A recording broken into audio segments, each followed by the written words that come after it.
Hey guys, what's up? Looks like Whiteout made it here first.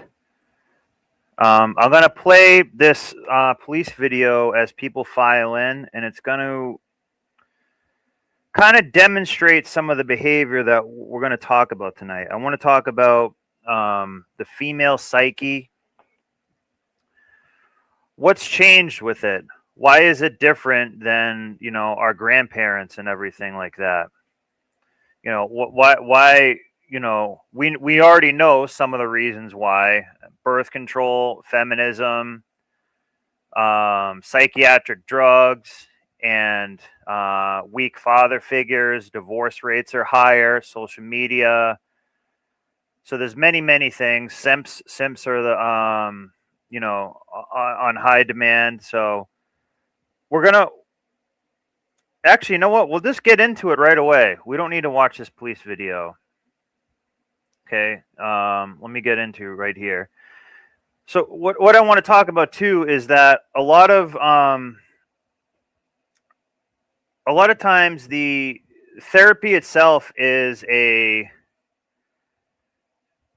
female dominated field, and females are work together.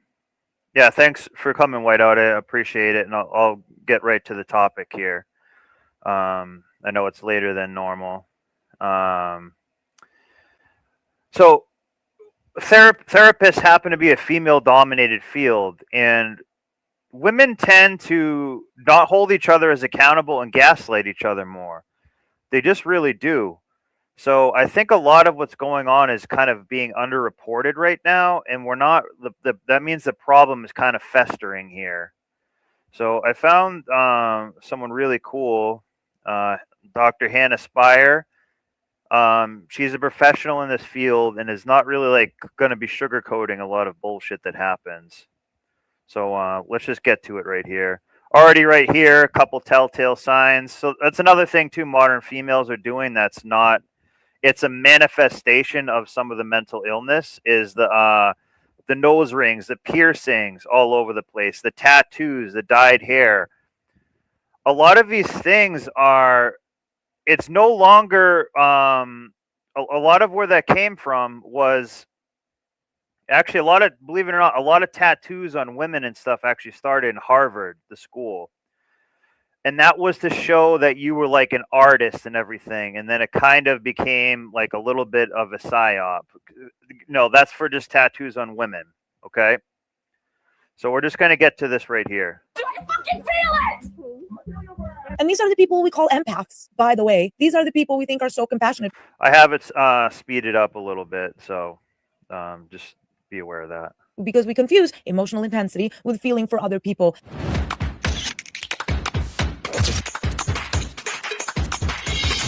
The reason I did the preventing borderline episode is that I have tried. I don't really believe that once it's come so far that you can diagnose a borderline personality disorder, I don't think that you can cure it. But if you want to start talking about a treatment, you have to look at the whole picture and really understand the nature of the disorder. And they misunderstand the nature of the disorder, which is why they've not developed a treatment that really works. They only address the neuroticism. They don't address the low agreeableness.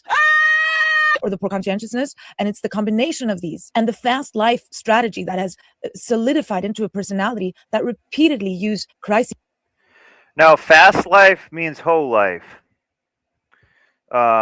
Basically, fast life means whole life, and we'll get to that too. They're also more hedonistic than ever, which is not helping them.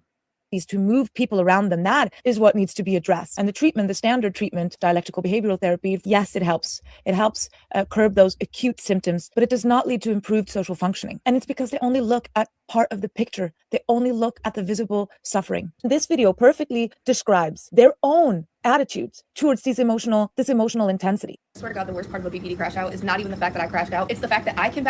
Wait a minute. I think they had a typo. She doesn't have BPD. She just likes DP. Come on now. She belongs to the streets. Bounce back in minutes, and the people that I crashed out on can't bounce back for a day, a couple days. I get it. I understand from their side. But damn, it fucking sucks. Like, I wish that everybody got over things as quick as I did, because holy fuck. Yeah, to heck with them, I guess. They don't care about the burden they put on others. The mistake is this: they think of themselves, because they suffer so intensely and they're always told how much they suffer. They're constantly validated. They think that this intense suffering means they're suffering more than others. They think that their intense emotions are an excuse for the burden they put on others. That is the exploitation aspect. That is the low agreeableness. I feel so intensely, so I'm entitled for you to soak all of that up for me. And then I can just move on. Oh, you don't move on that quickly? Sucks for you. This is female interpersonal predation, and we don't recognize it because it's female, and we'll get to that as well. So we do, but the point she's making that, because they're females, they're women, they're like, oh, they can't hurt anybody. They're just, these angelic beings. And if they did, it wasn't really their fault. They're kind of a victim anyways. Like we still have that programming that comes from boomers and stuff. We still kind of have that programming that's in our DNA. It would be nice to think of women that way, but we're just not really, that's not really what we're seeing. So I like that it's being called out. I mean, we call this stuff out, but when women start seeing amongst other women, that's a good sign. Because it's just not good. Also, too, I want you to look at the very term itself, crash out. That's a new thing that probably I never really heard of that till maybe like a year ago, or even less than that. Why is that? Because women are dumping all their problems on social media and all that. So, we're even developing new language for this nonsense. This is another example. Do I can fucking feel it? She needs fucking exorcism. So they see their own behavior quite clearly in the aftermath. Do they care? No. Do they care enough to change? Not really. It gets them what they want. And the side effect, which is all the damage they cause the people in their lives, happens, but I suffer more. And these are the people we call empaths, by the way. These are the people we think are so compassionate because we confuse emotional intensity with feeling for other people. And they are in different domains of personality, and they are low in trait agreeableness. And that is what therapy has to target, not just lowering the negative emotions. And the big mistake that they then make. And this seems like someone who's like a real therapist and good in her field or something like that. I bet she's from like a Scandinavian country, or like, it just kind of sounds like that. I don't know if she is, but sometimes they look at things a little bit more in a detached, objective way. When it's a Western psychologist, who you're going to have? You're going to have like Mel Robbins, who's like, just let them, just be a hoe. And I have $35 million for making a book that's called Just Let Them. We have, the Kardashians are the role model that are just going around creating drama and everything like that. We have a lot of garbage going on. We got Keyshawn Jones here, Seagrip, Clayton, Mystic Marks. You haven't been in a while. Thanks for showing up. We had Whiteout 2 and OGT. So on another deeper level, besides the psychological level, she doesn't really quite have crazy eyes.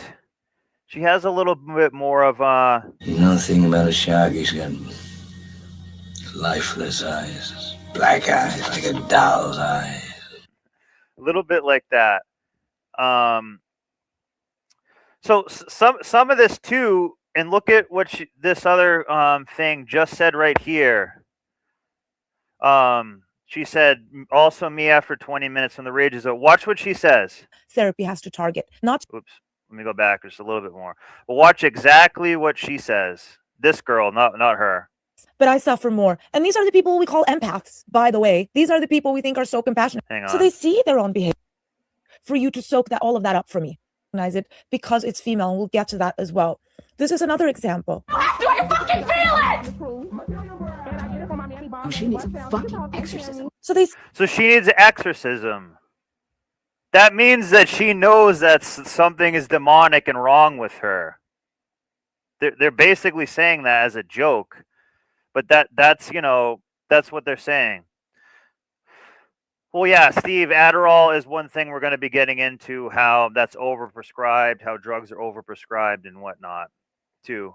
That is a factor of this pathology. see their own behavior quite clearly in the aftermath. Do they care? No. Do they care enough to change? Not really. It gets them what they want. And the side effect, which is all the damage they cause to people in their lives, happens, but I suffer more. And these are the people we call empaths, by the way. These are the people we think are so compassionate because we confuse emotional intensity with feeling for other people. And they are in different domains of personality, and they are low in trait agreeableness. And that is what therapy has to target, not just lowering the negative emotions. And the big mistake that they then make is the way they measure improvement. So they measure these acute symptoms. How anxious are you feeling? The only thing they measure is the size of a guy's dick. She belongs to the streets. How happy with your life? How do you feel things are going? When was the last time you had suicidal ideations? So self-report in the therapy room. That's how they'll measure improvement, alcohol consumption, such things. And so I've seen family members and partners come into therapy, to family sessions, thinking like, oh, now we're going to be heard, and now someone's going to understand us and give us answers to how we're going to go forward. And then they're so confused because they have to sit there and celebrate improvement that they haven't seen. They don't understand the sort of optimism around the so-called improvement, and it's in this mismatch. And what is all this improvement and everything she's talking about, this whole therapy world? It's women gaslighting other women and making the whole, echo chamber of their nonsense. That's what we're seeing right now. Nothing's objective. Even just look at your modern, on a smaller scale. If you walk into your elementary school, middle school, or high school, it's primarily run by women. So we're not having a good balance of male and female and having an authority figure there. You need kind of a guy there to be like a shop. He's like, hey, put that shit down, knock this off, stop this malarkey. You need that sometimes.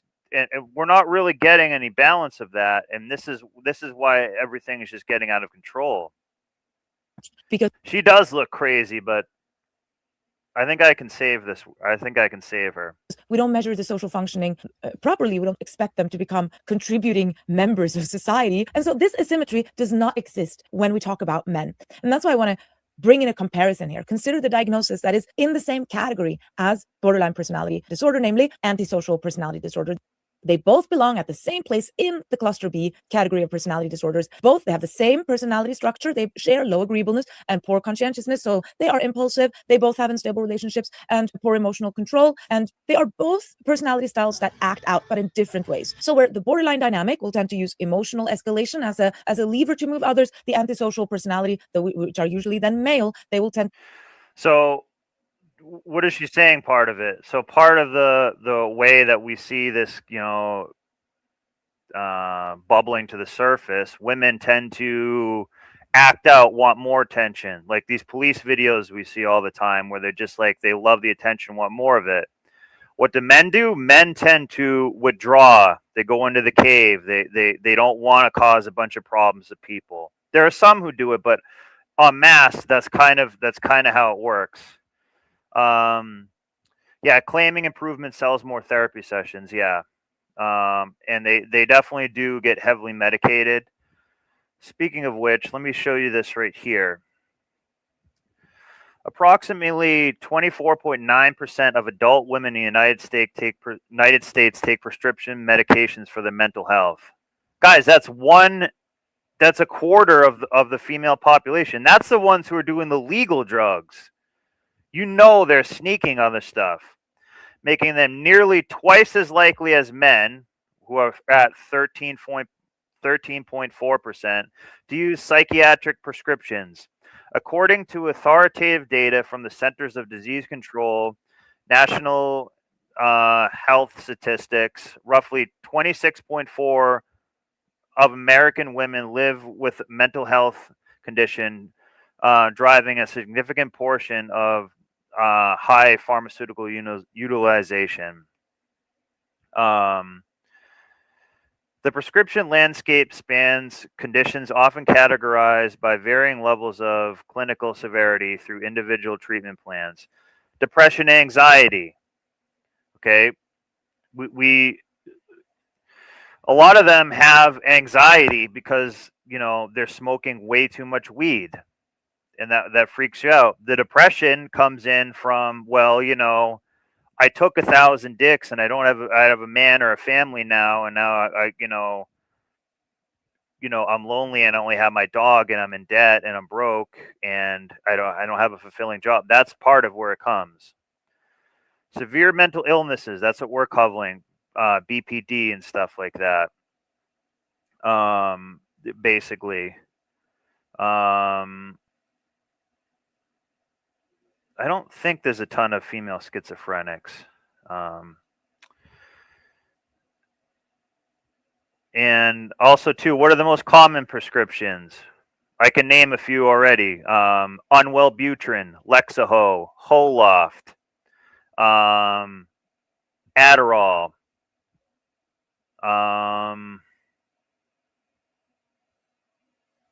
Vyvanse. Okay, but we'll just run through them here. Holoft. Okay, an SSRI. Let me just make sure I'm sharing the screen here. Lexapro. This is like an anti-anxiety drug. Wellbutrin. This is actually probably the best one that they can take from here. This was made in the 80s, and it's not like an SSRI. It's kind of safer, and it's like kind of a stimulant, kind of not. Amphetamine. Meth. We have meth light, aka Adderall. This is a huge problem. Do you wonder why you have anxiety and depression? Because you're getting kicked up by all this Adderall, and then you got to come down from it. And then you don't know how to function without it because you just don't know how to live like a normal person. Prozac is another one right here. Also, another thing, too, which affects women a lot, too, which they're also doing now. Approximately 15% of adult women in the United States use a GLP-1, guys. That's over 1 in 10. So they're even cheating with doing that. And the GLP-1s, they call it, so that's like Ozempic, Wegovy, and I'm hyphenating it like Ozempic. I forgot Xanny bars. They love Xanax.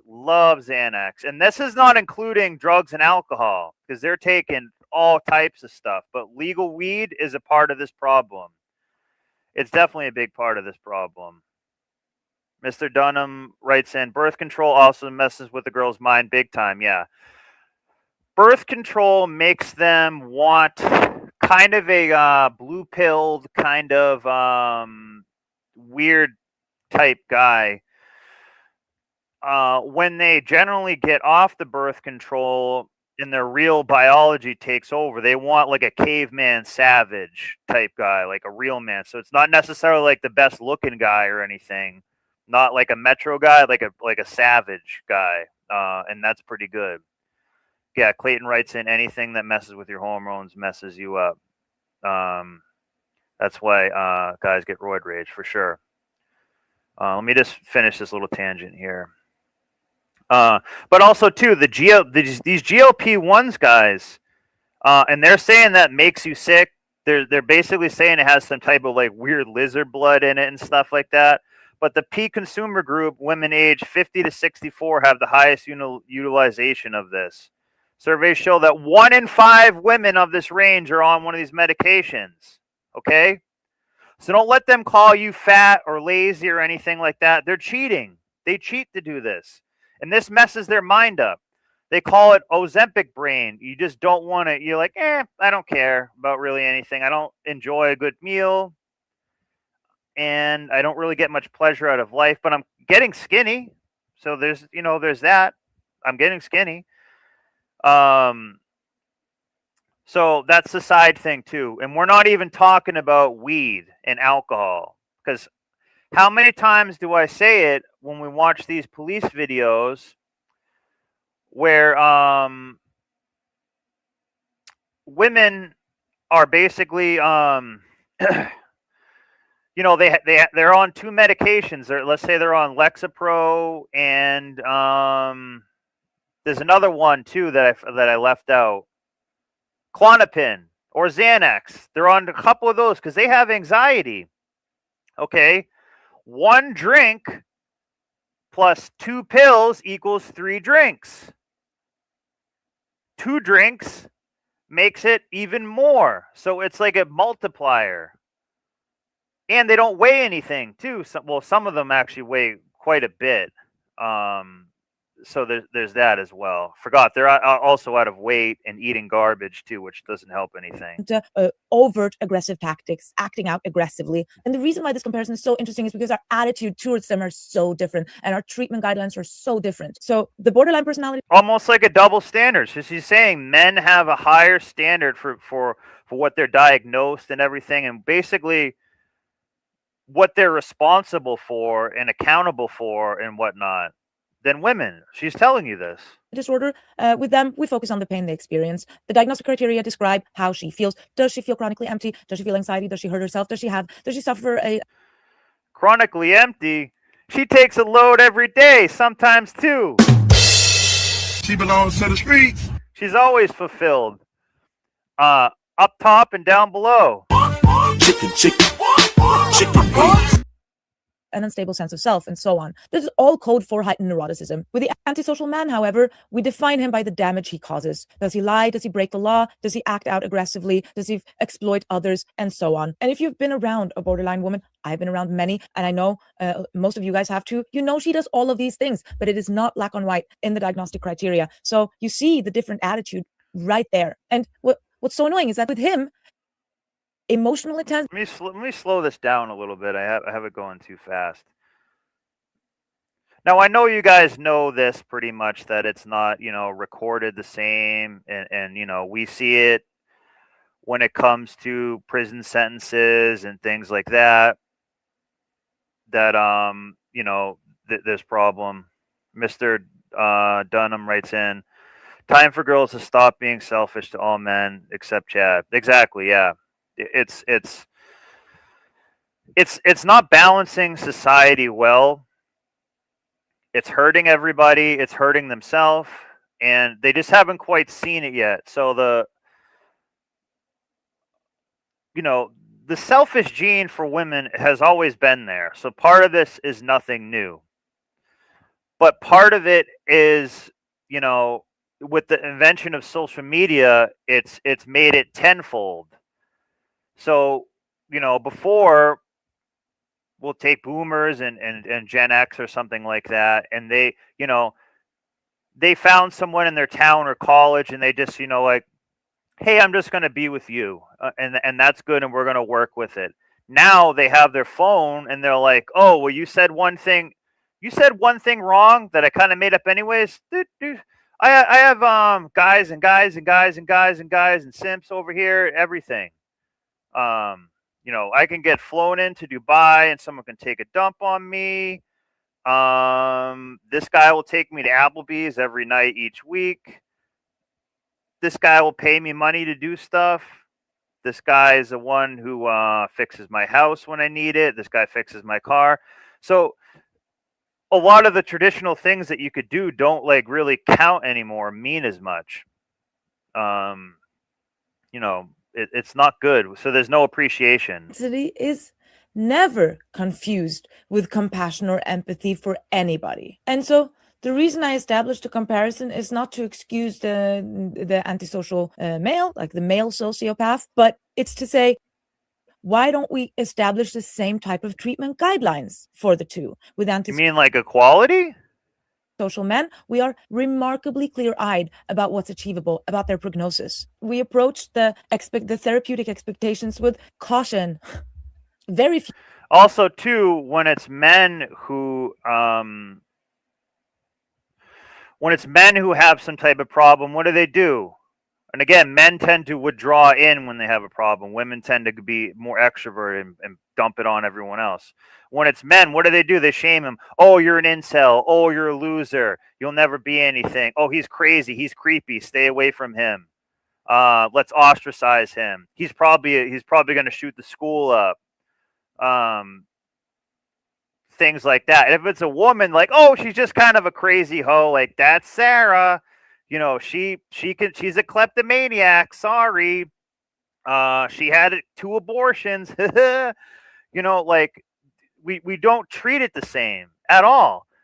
and it's not really fair to anyone. It's actually not really fair to women in the end, because they're going to say, like, why didn't someone slap me in the face or say, stop what you're doing, stop this nonsense, it's crazy. You know what I mean? So like no one's really counteracting it. You know, with men, I'm trying to think of a good example. You know, here's the thing that I like to say. So if there's a woman out there who cheats and stuff like that, and you call her a home wrecker, she will go absolutely crazy. Well, it's like, well, you were married and you had a family and you had little kids and you chose to fool around outside the marriage and you got a divorce. Yeah, now you wrecked your home. So you're a home wrecker. Sorry. Also, no fault divorce has helped make this problem steamroll. A lot of the female programming, Sex in the City,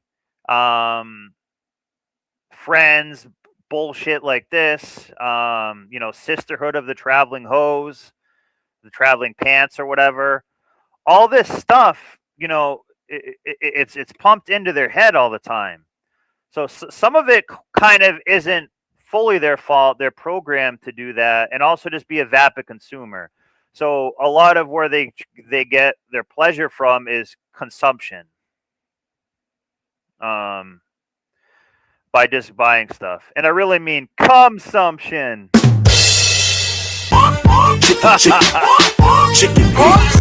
Or I really mean, this is what she means by consumption. Give him that huck too and spit on that thing. You get me? And exactly, even play this. I'm going to play this one more time. Think of how this behavior was rewarded. Think about this. Give him that huck too and spit on that thing. You get me? She became like a celebrity, a talentless hoe. If a guy can't do anything like that, that's not going to happen. Okay, and see how they rewarded that behavior. We reward that behavior. That's not good. Few people believe that if you reduce their inner suffering, their behavior will change. Instead, we try to shape their behavior through external constraint and incentives. And then we leverage the resources offered to them to encourage employment, to insist on legal accountability, for example. And then we treat the problems of the inner suffering, for them, it's very common with substance abuse. We treat that separate. Right? We say that is also important. We don't think that when we treat the substance abuse, the aggressive behavior and the manipulation and the stealing and the criminal acts, that will be corrected automatically. And what we never do is excuse his behavior, unless, you know, he's an immigrant. We've started doing that, shockingly, because he had a difficult childhood. But modern psychiatry gets completely lost in trauma narratives when it comes to borderline patients. It's not about being dramatic. It's about a nervous system that learned early that love isn't safe. Yeah, see, well, I'm not really going to talk about men's one. I don't want to go too much into men's one this particular time. But also, too, this is a recovery guy here. So this is also a grift a little bit right here. This guy is not a PhD. This guy was robbing houses like 3 years ago. And now he's telling you how to live. So maybe he's good at it, but you got to be careful for people who grift like this. You know, someone who stops drinking and now they're like, I'm Joe sober. You know, like I probably am, I don't know, 35 days in or so not drinking or something like that. And it's like, I'm Joe sober now, and I'm going to help you. And I have a course coming out, and I'm helping you. I'm Joe sober. Everything they get the identity of, they have to have that new identity all the time. So that's just a side note. I think part of the problem is that we sit there with a crying female, usually young, usually very attractive, and we don't look past her tears. We don't see the lives of the husbands, the children who are where the house is governed by her. Vaping is another thing. Also, too. That's a new, you know, thing. Yes, women used to smoke cigarettes. They've always been able to smoke cigarettes, but vaping is worse because you can kind of like vape at work and kind of in an office environment and not get caught as much. You don't have to go outside and have the ritual of lighting this, you know, lighting a cigarette up. taking a smoke break and stuff like that. You can still vape at a smoke break, but what I'm trying to say is that isn't cover. It's making more of a selfish, quick stimulation type of behavior. And they're like, I need my mama's titty in my mouth. So I'm like, you know, and it's fruity douche juice or whatever like that. That stuff's gonna, like, if you're vaping now, stop, guys. I'm telling you, that's like some type of garbage juice. You don't know what's in it. It's not gonna be good. Like, oh, it's just nicotine salt. It's probably not, guys. How's it going? Time to think, sheeple. Immediate emotions. We don't see the parents who've spent a lot of money helping her out. We don't see the sisters who have never been heard because it's always been about her. We don't see the co-workers who've had to endure years of bullying. What we choose to see is, okay, fewer emergency visits. If we did, then we would equate treatment with improving social functioning. Something else that stops functioning correctly over time are our skin cells. And now I've always bought a This must be a commercial.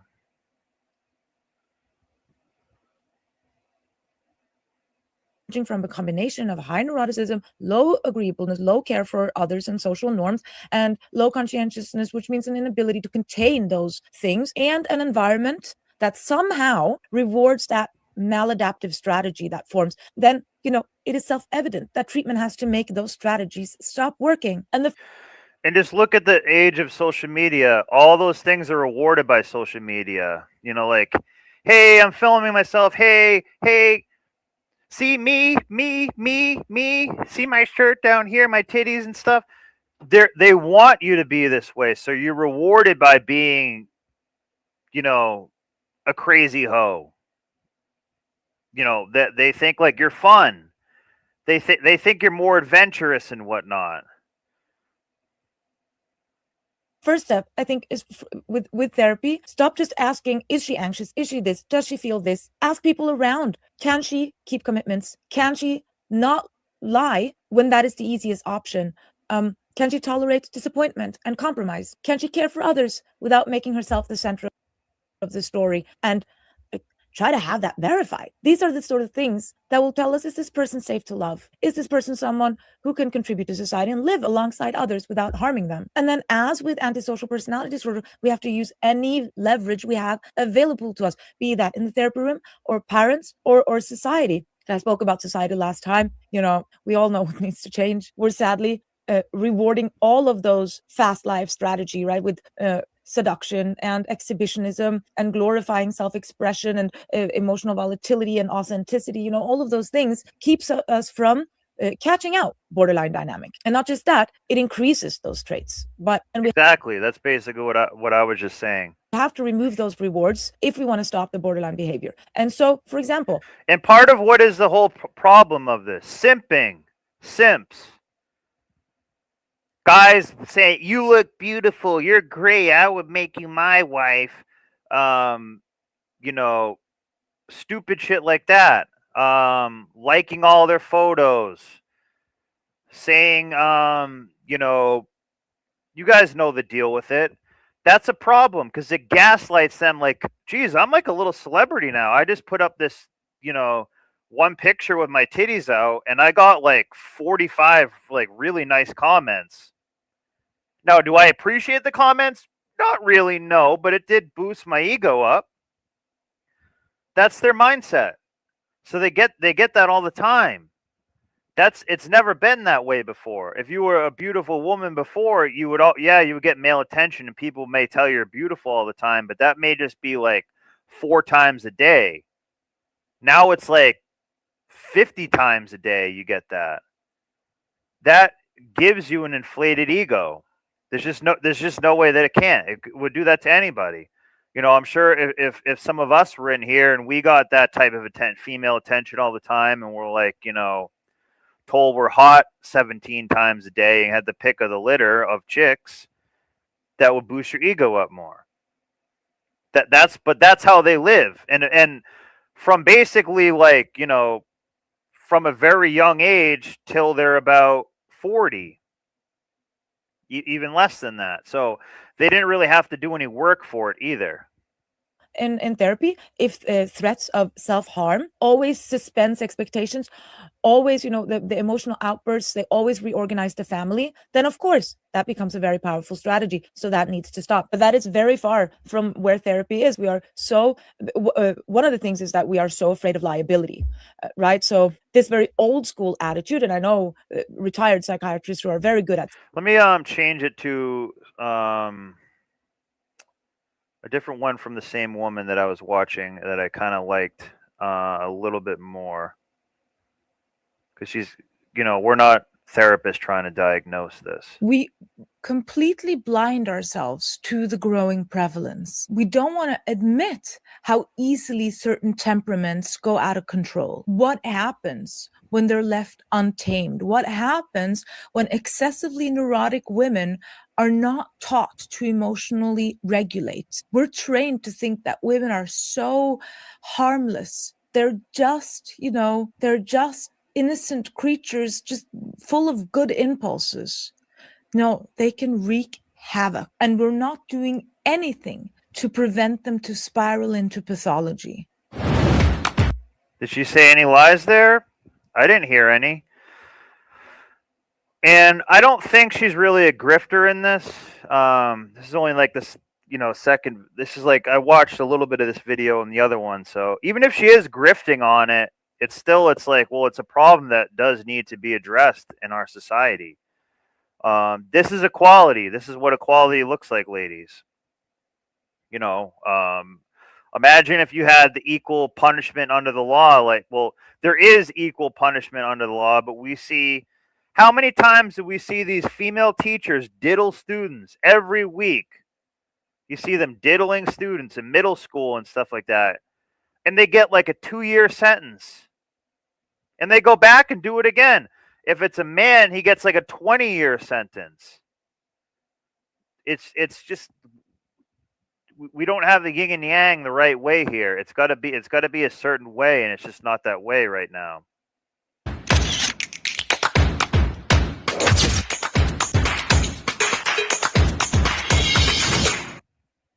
Welcome back to Psychobabble, where we expose bad therapy and the narrative. And I don't think she's from United States. I think she's from like some Scandinavian place or something like that. And I could save this chick. She's pretty hot, actually. That contribute to our poor mental health. I'm Hannah Spear. Today we're going to talk about pathological female behavior, the cluster B pathologies, because we are surrounded by the wreckage they cause. Look at this.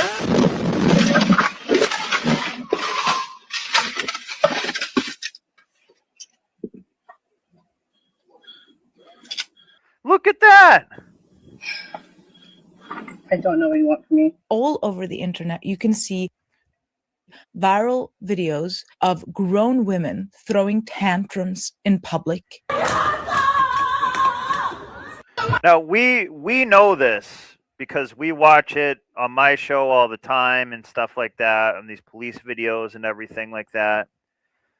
It's out of control. This doesn't happen in places like, Romania, Middle East, Eastern Europe, and whatnot. They might try to throw a temper tantrum, but it gets shut down right away. It just stops.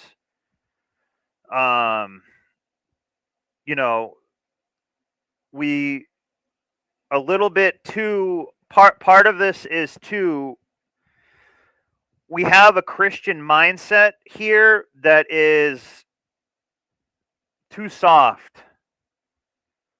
As Christians in the West, we are too soft. We're letting women preach in the church. We're just letting them do too much and getting too big for their britches, too cocky, basically. Because think about the balls it takes to do some of the stuff that they're doing right here, and just the narcissism of it. Okay, let's go. Let's go. And this is a this isn't just a women problem here. This is a well. This is a little bit of that type of problem right here. Gotcha, babe. Okay. Gentlemen, my moment, so I want to say my name is Cuddy Black. You did get your moment, but see the inflated ego needs a moment times 10. Diallo, and I'm graduating today. And How much you want to? Do you think she can read? I don't think she could probably read. I don't think she can read. That's another thing too. We have the dumbest people ever are graduating high school right now. But they have the biggest ego. whenever I speak about this, people come out and they say, this is exactly my sister, my partner, my children. There's so many people suffering from this. Yeah, and that's another thing too. This is swept under the rug, and it's not talked about enough, really. You know, in an official capacity. And again, because females are the majority of therapists and stuff like that, so they are going to try to make females look better. And you know, if I gaslight my client, I get to see them longer. So you know, and I get to prescribe more drugs to them, so I get more kickbacks and whatnot. That's kind of another thing how that works. And the irony is that the prevalence of all the different mental disorders is Holy, those went way too fast. Hang on, I want to look at those.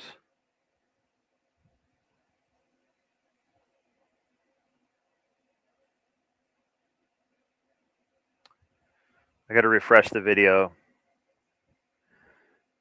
And I'm graduating today. And whenever I speak about this, people come out and they say, this is exactly my sister, my partner, my children. There's so many people suffering from this. And the irony is that the prevalence of all the different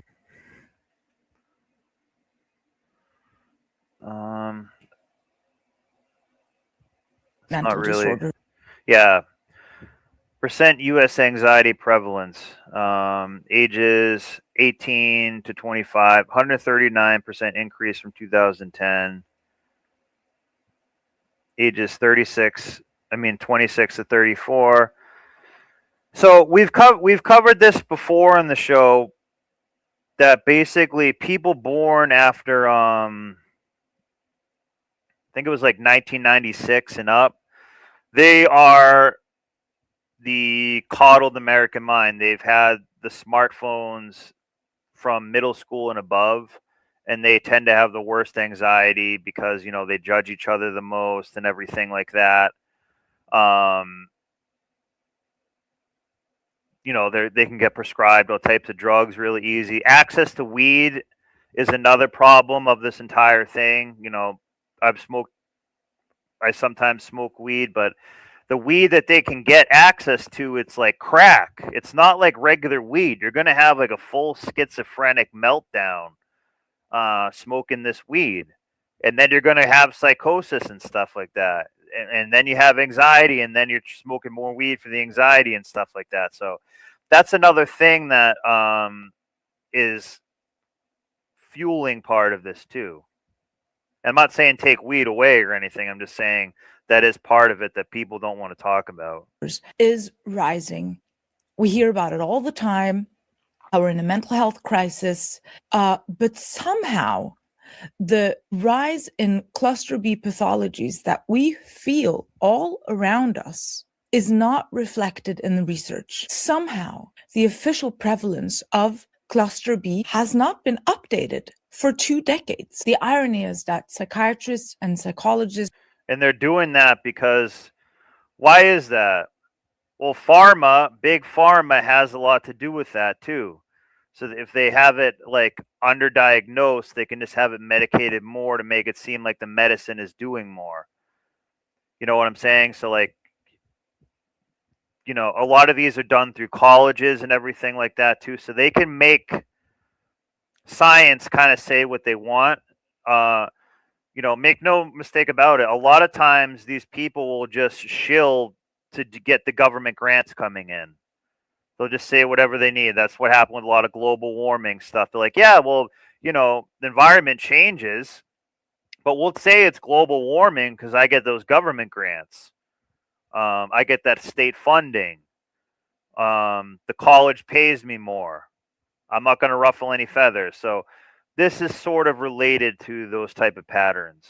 Are very quick to diagnose high functioning individuals with mental health disorders, but they remain very reluctant to recognize cluster B conditions. And I'm going to explain now how exactly ideology clouds the roots of these dysfunctions, and how it's possible that we avoid discovering the true prevalence of cluster B pathologies. And I will focus on the female presentations here, because the male version, the antisocial, is widely recognized, widely studied, and these individuals you will find prosecuted and incarcerated. But the female coded form. Yep. What did she just say? They're more likely to get in trouble, and actually like really get in trouble. When it's women, how many times do we see, oh, it's just a slap on the wrist, she's drunk driving, but we'll let someone else drive her home.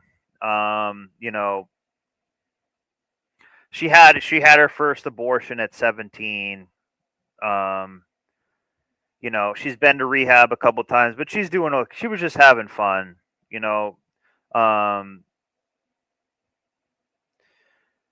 she's 80K in student debt, but that wasn't her fault. That wasn't her fault. She's 80K in student debt, and she went, on trips all over the place, getting banged out by all these guys and stuff like that. That's not her fault, really. She's just a girl. She didn't know. Her frontal lobe wasn't developed. See, that's what happened. Her frontal lobe wasn't developed. But for a guy, his frontal lobe is developed, and he can go to the military and get killed and all sorts of stuff. But not for her. Nope. She's just a girl in a girl's world. The girl's just trying to have fun. It's far more likely to be excused and misinterpreted and framed as other types of mental disorders because we Look at this menace here. Jesus. I effing hate having PTSD triggered. I don't know what ASD means for, because what the F do you mean my manager slightly raised her voice at me and I got 2 seizures and nearly had a panic attack? I'm not even going to say anything. Hesitate to be judgmental about female behavior. So that's why I'll talk about women here, and that doesn't mean there aren't men with cluster B disorders. It's that that's not the problem I want to discuss. First, very quickly, personality disorders are conditions class. So let's read over this, because I don't really know too much about this either.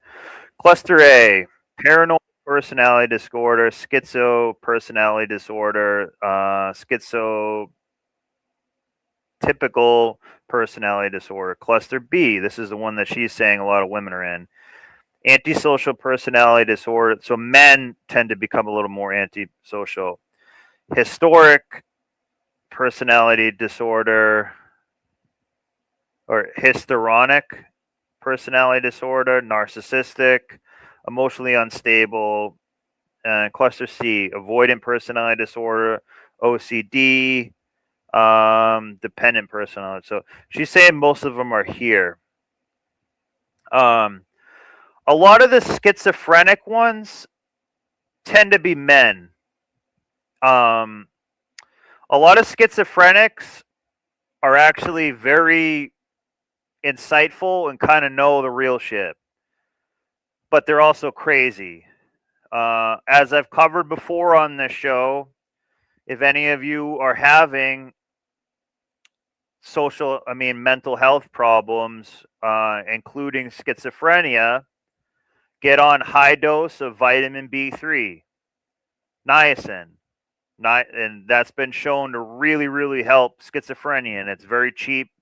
It costs not much at all, and it helps a lot of other mental health things as well. I'm not a doctor, but I'm not a doctor, but I can read a book that a doctor wrote.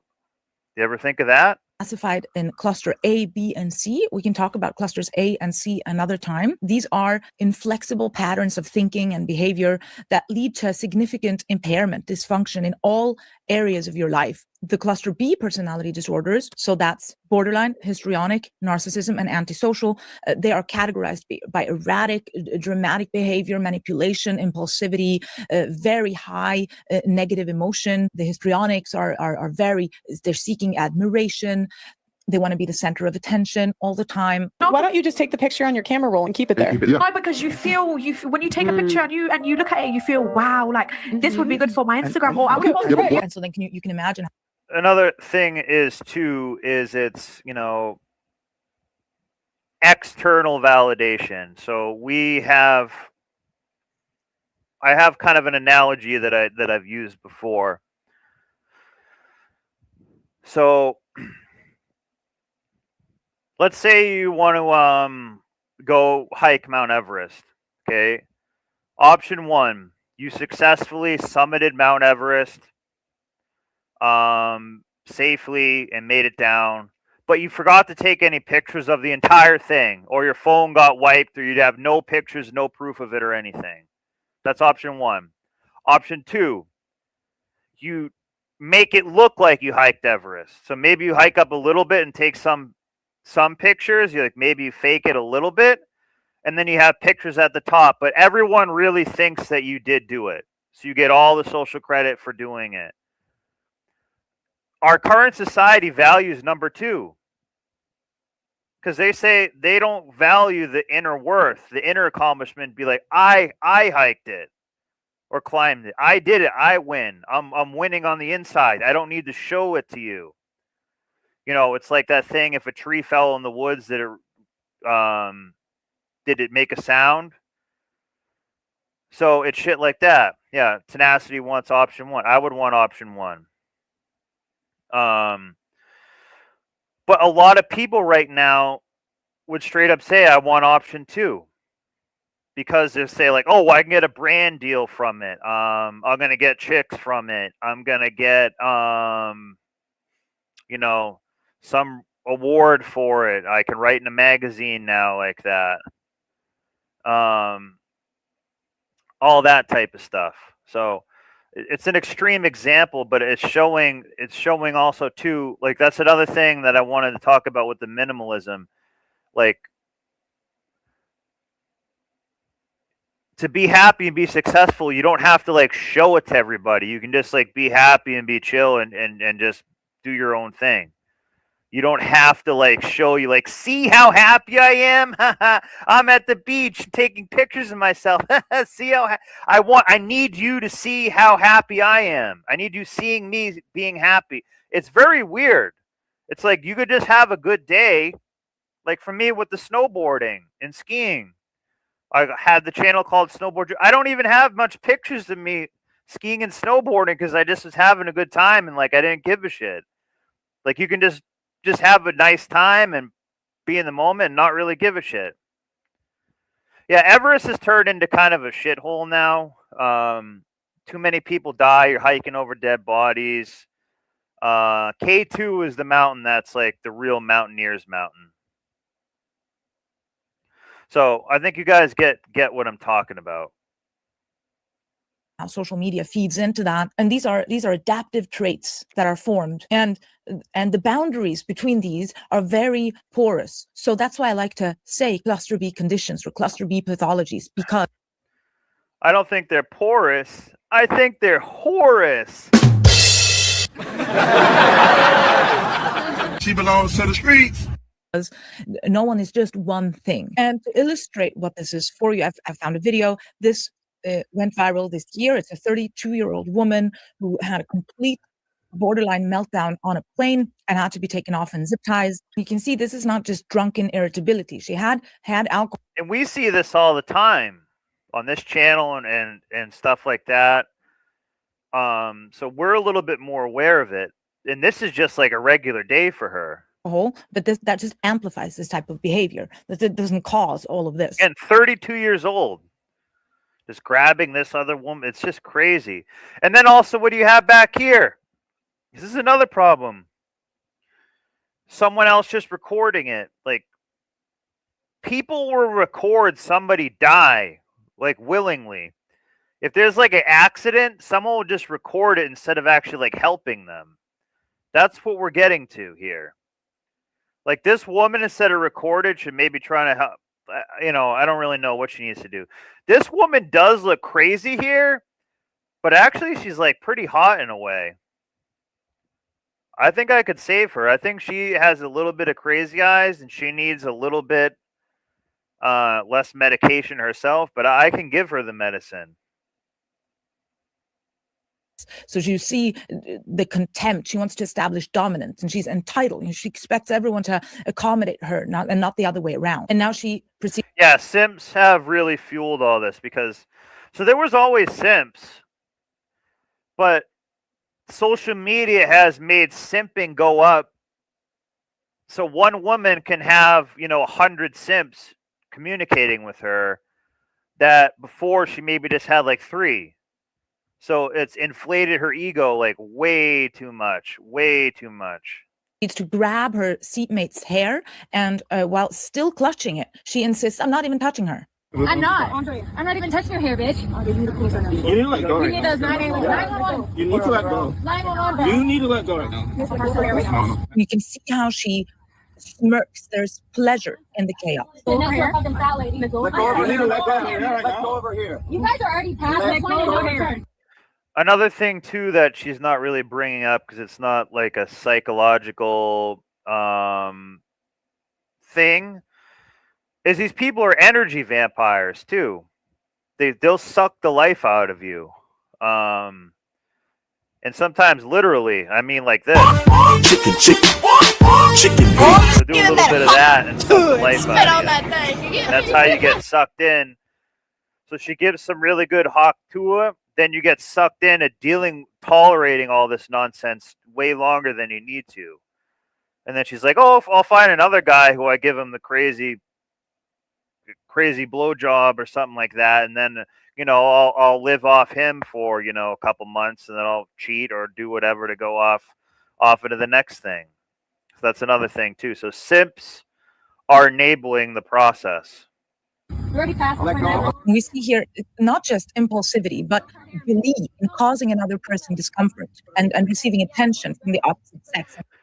I wish you tried this on United Arab Airlines.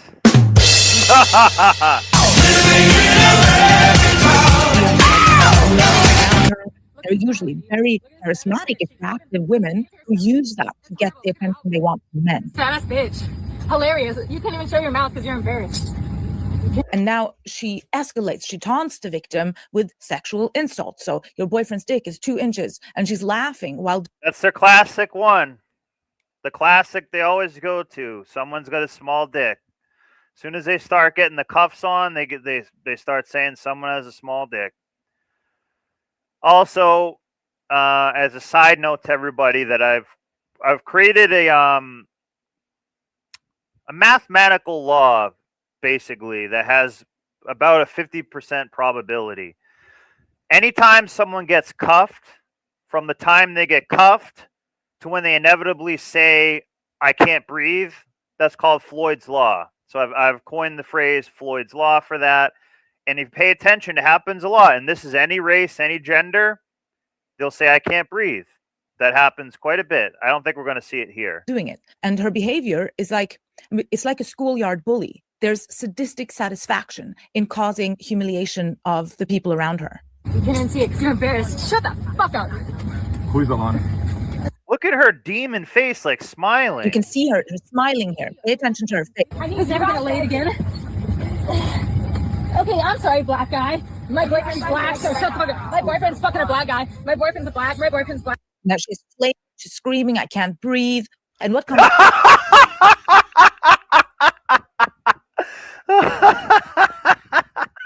I didn't know they were going to do that. next is very interesting. She shifts into victim mode, which is classic manipulative strategy. She weaponizes vulnerability to escape accountability, and it's not genuine distress. You feel it. If you look at her, you feel it doesn't elicit the same reaction in you as someone who's genuinely in distress. It's attacking. Your boyfriend's a fucking black guy. You're joking. Oh my god. Shut the fuck up. Oh, she's spitting a little bit. Do you see her spitting? She's doing a little bit of that huck to and spit on that thing.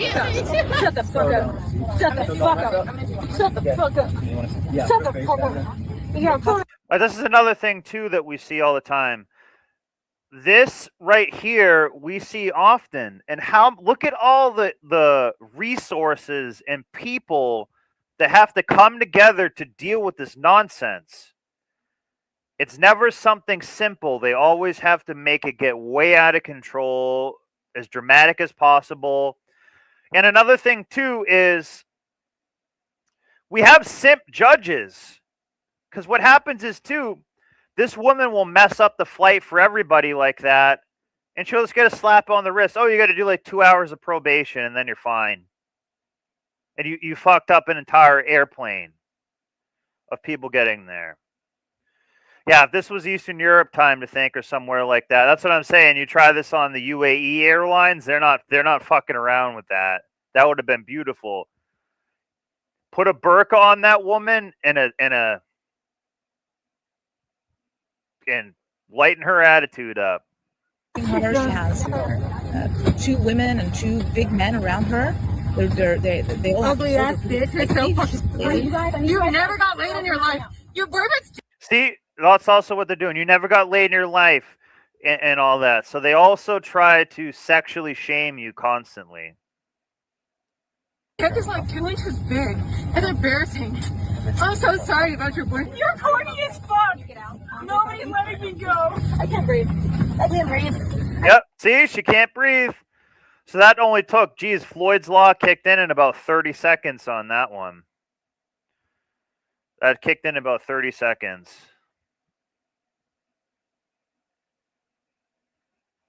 Yeah, I didn't know she was going to say that. But again, Floyd's Law, it's a 50-50 chance that it will happen. And it usually happens under 5 minutes. MIT is not recognizing this law that I've created, but they will eventually. Okay. Let me go. My Floyd's Law is going to be in the police academy pretty soon. I can't breathe. Shut the fuck up. I can't breathe. And she's kicking and screaming. She's very violent. Look at this. This looks like a demon. This is demonic possession, guys. And she's kicking and screaming. I mean, this is like Exorcist type shit. Every time they get locked up in the back of the car, I always say, oh, here comes the demon. I don't want to be saying that. But every time you lock them up in the back of the car, it's like this.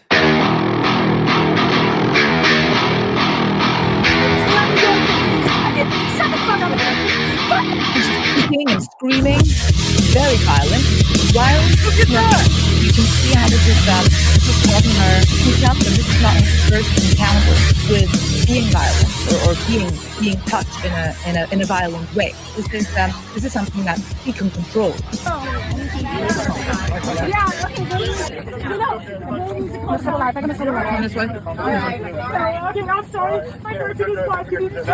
And now you see. So also too, and obviously you guys understand this, is she obviously doesn't care about the probably 80 other people who are on the airplane, have appointments to make, family to see, how much money to stay in a hotel. She doesn't give a damn about ruining everyone else's time, because now they gotta refill the plane, reset the plane and stuff like that, everything like that. They need to go back and do all of that. You know what she needs? We'll play it another second, but I think I know the medicine that she needs. She changes tactics. So there's a man, he crouches down, he speaks slowly to her, and she tries to elicit sympathy from him. So she knows exactly how to handle males. And when that doesn't work, she goes back right away to kicking and shouting and screaming profanities. This pivot is like a... I think she needs a little bit of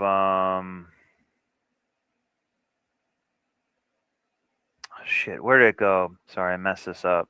This. Let us pray the pimp's prayer. Lord, please pray for the soul of this bitch and guide my pimp hand and make it strong, Lord, so that she might learn a hole's place. Amen. Amen. from a desperate child Hallelujah. to violent aggressor. It's not disorganized. This is patterned. She's done this before, and it reveals a style of maneuvering others Now look at all the manpower and everything. through emotional coercion. Look at they tie her up like a demon. If cry if it works, and rage if it doesn't. And here you see she's wheeled out. So this illustrates the core features of borderline personality disorder, which is emotional instability, impulsive behavior, manipulation, and harm to yourself and to others. And so why do I say that this is the female form of antisocial personality disorder? This is evolutionary psychologists have. So what she's saying, why she's going to say that it's the female version of it, is that again, men are selfless, women are selfish. So when men start having a problem, we retract.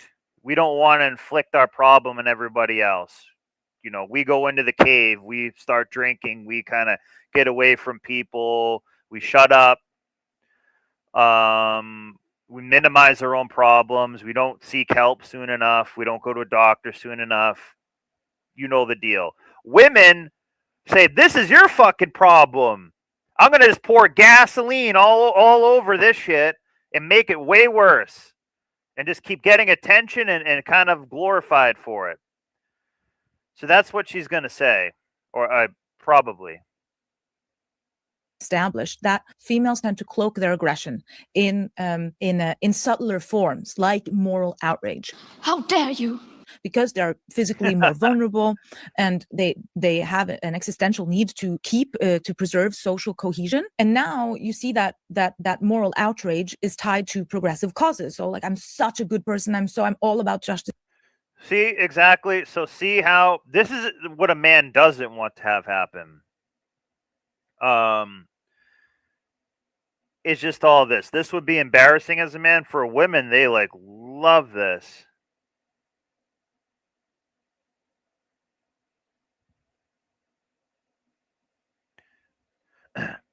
Well, Tenacity, they did basically do that. But instead, they had to strap her down with a ratchet strap. She belongs to the streets. Several of them. And compassion. So I'm going to pour paint over this Van Gogh painting because I'm just so good and so moral. You see the same on. Yeah. So a lot of this too is just extreme entitlement. This is first world nonsense. It's abusive. Well, it's free speech. I want them to be able to have the right to protest or anything like that. So, but it's just done in a distasteful, disrespectful way. So another thing outside of any of the mental part of it is they have no decorum and no class. Class is dead. Class is dead, and chivalry is head. But seriously, you go to the grocery store or something like that, a woman is either dressed in her pajamas or yoga pants where you can like see her clam, or dressed like a complete 304. When she, like, there's a funeral, she'll dress as a hoe. Her own dad dies, she'll go to the funeral dressed as a hoe, trying to bang the dad's friends or something like that. There's no decorum. There's no class. There's no reverence. There's no respect. That is cooked, and mostly men and women, but women in particular. It's just there's no grace. Even when you see a woman walk now, they don't like walk with grace. They kind of like stumble around, limping because they took 5 dicks the previous night. They have tattoos all over the place, piercings everywhere, too much makeup. They'll come in, they'll be loud, talking on their phone the whole time. Just, you're trying to talk to them and they're just texting and stuff like that. Decorum is gone. Class is gone. Male and female chivalry, that's gone. It's cooked. Yeah, that redhead earlier will be doing that for a long time. University campuses, in riots, you see the traits, the borderline and histrionic traits play out there with the rapid shifts of emotion. You see them going from one moment they're a tearful victim, and the next moment they're a violent aggressor shouting in your face, sometimes while crying. And of course, you also see the narcissism, how they present themselves as a sort of moral authorities over issues they know nothing about. And yeah. They try to say like you can't say that. They'll thought police you because they are a thought. But yeah, they try to tell you the moral high ground that has been instilled to them in college. So they try to do the moral virtue signaling is another thing too. And think about how sad this is. It's gotten to the point where you see a woman crying now, you're like, well, what is she lying about? What is she trying to get out of me? What's her angle here? That's what it's becoming. A woman's tears are just almost pure manipulation at this point.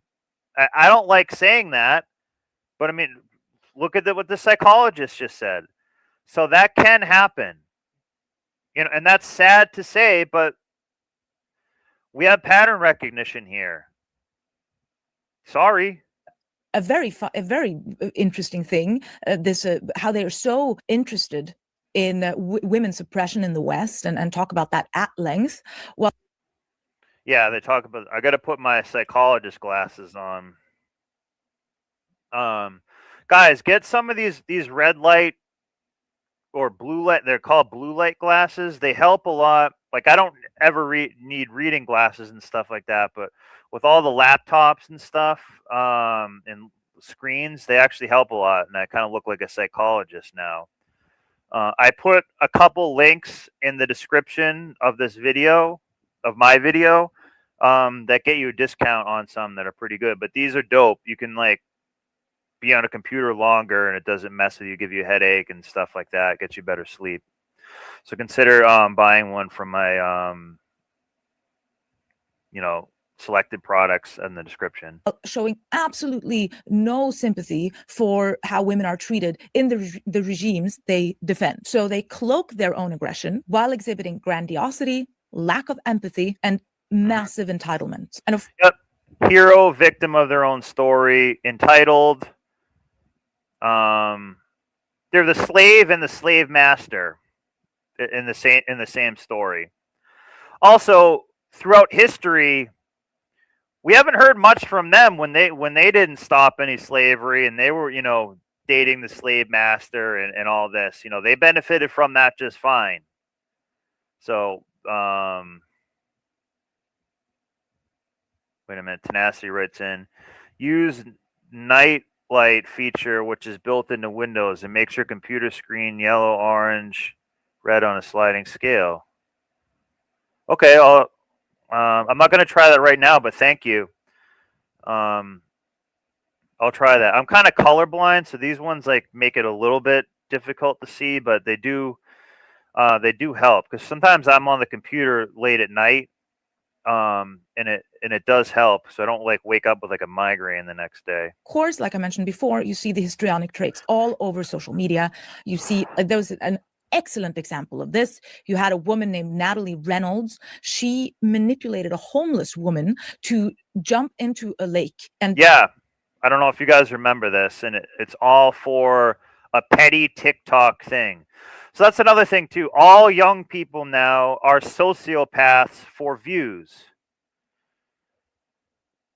They're all sociopaths for views. Oh, nightlight. Let me try this nightlight thing right now.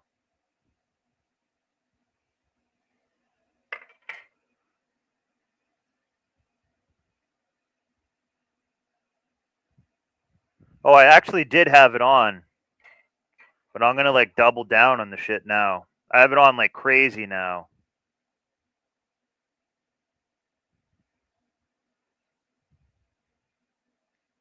Thank you. Thanks for telling me that. Yeah, guys, seriously, we're talking about mental health here and shit.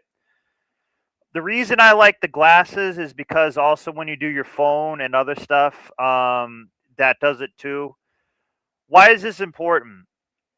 It fucks with your circadian rhythm, the cycle of sleep that you get. So when you see, and blue light is used by factories and stuff to manipulate you. Blue light is a manipulator.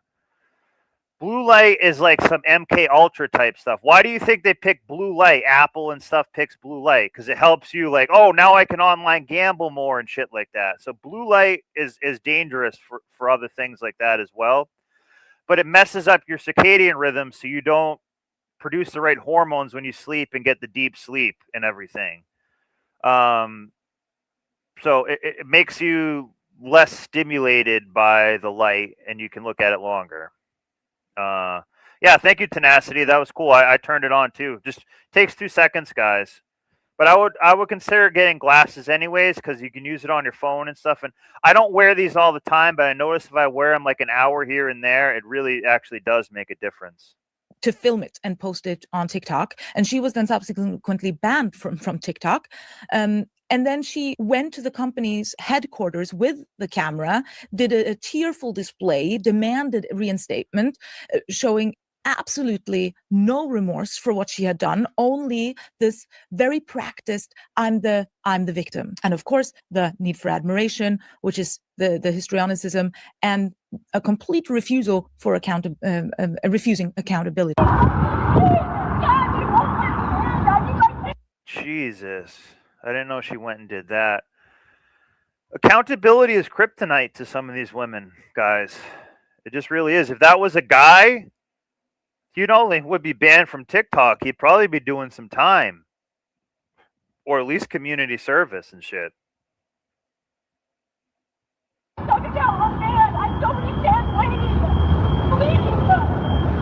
And why is she so mad about being banned from TikTok? That is her self-esteem. That is her dopamine. That is her sense of self. That's her self-worth. Being banned from TikTok actually should be really good for her. She's like, well, now I can actually like read more books or focus on something No, that's not going to happen.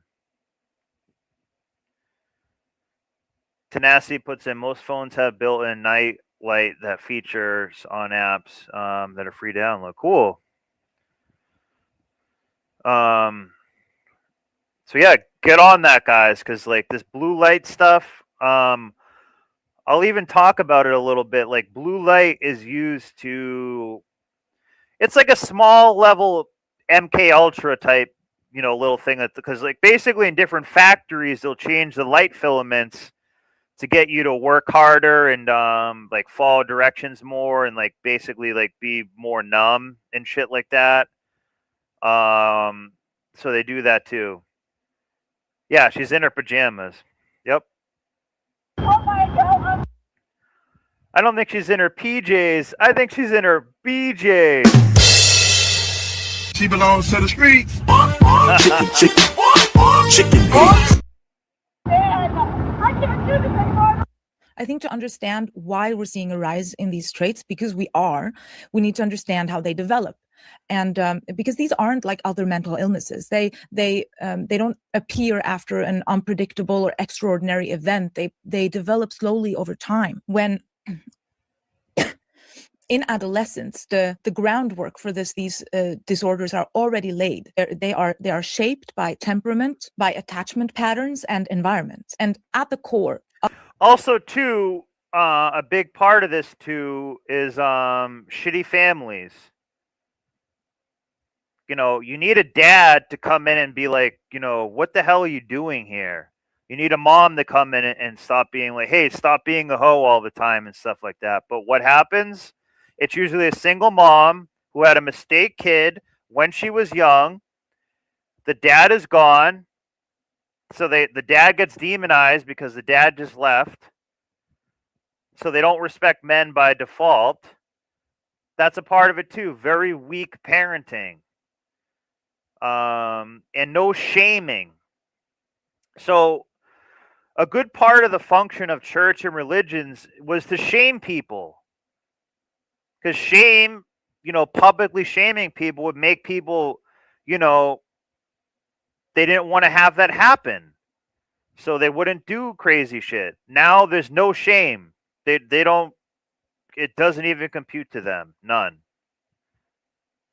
Of this is a lack of consistent maternal presence, because it's no secret that at the root of these disorders are attachment needs that aren't fulfilled. And I saw this with the girls I treated. It was always about the mother. That was the relationship where they had the most wounds, and they would come Monday morning if they'd had a fight over the weekend with.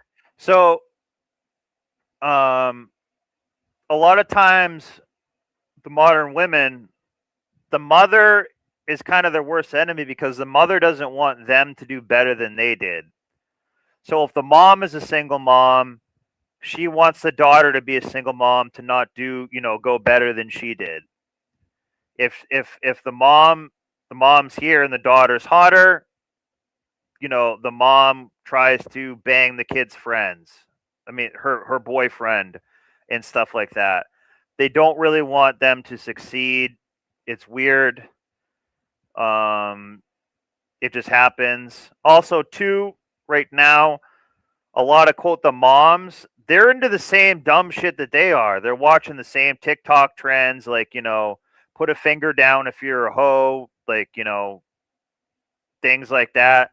So they're kind of on the same wavelength, which is they're just on an immature wavelength. They each happen to like Taylor Swift and watch The Bachelor, and they love iced coffee and Xanax, shit like that. Their mother, and they would have started a humongous tattoo, like things like this.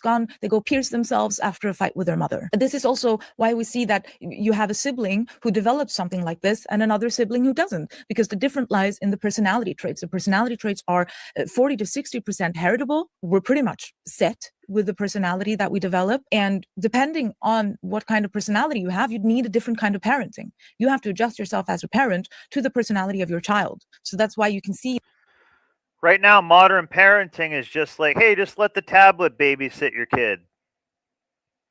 Just let your kid have TikTok. Let that, teach your kid. Don't have your kids outside playing. Have them, on social media or watching, all this bullshit that they watch. Things like that. I can put these back on. Here's the StreamYard link too, if someone wants to join in, and we can discuss some, stories that they've had or experiences that they've had with someone being crazy. There's these variations in siblings, and humans are just as responsive to their environment as animals are. You see, in depending on your environment, you can down or up. Because a lot of these women are dogs. And they're like Pavlov's log. They're like Pavlov's dogs, slobbering all over that. Give him that Chicken. Regulate these traits. So you see, for example, in high. Every time I give a dog a bone, she goes a little bit of that. Give him that huck too, and spit on that thing. In predation environments, birds will produce more anxious offspring than in a low predation environment. If you think about it, it's completely logical. And the same with us. And so I think this can really explain why we're seeing a slow drift into more maladaptive traits, the traits that define personality disorders. And when I say traits, the best way to understand that is the 5-factor model. I know some people don't like it, but it is, we don't have a lot of good research in psychology, but this is one of them, located cross-culturally. It's very good research, and they describe traits along 5 dimensions. We've talked about this before. It's neuroticism, extroversion, conscientiousness, agreeableness, and openness. And under these traits lie a deeper system. Alarms, we have threat detection, reward seeking, bonding, and affiliation. Let's take a look at this for a minute.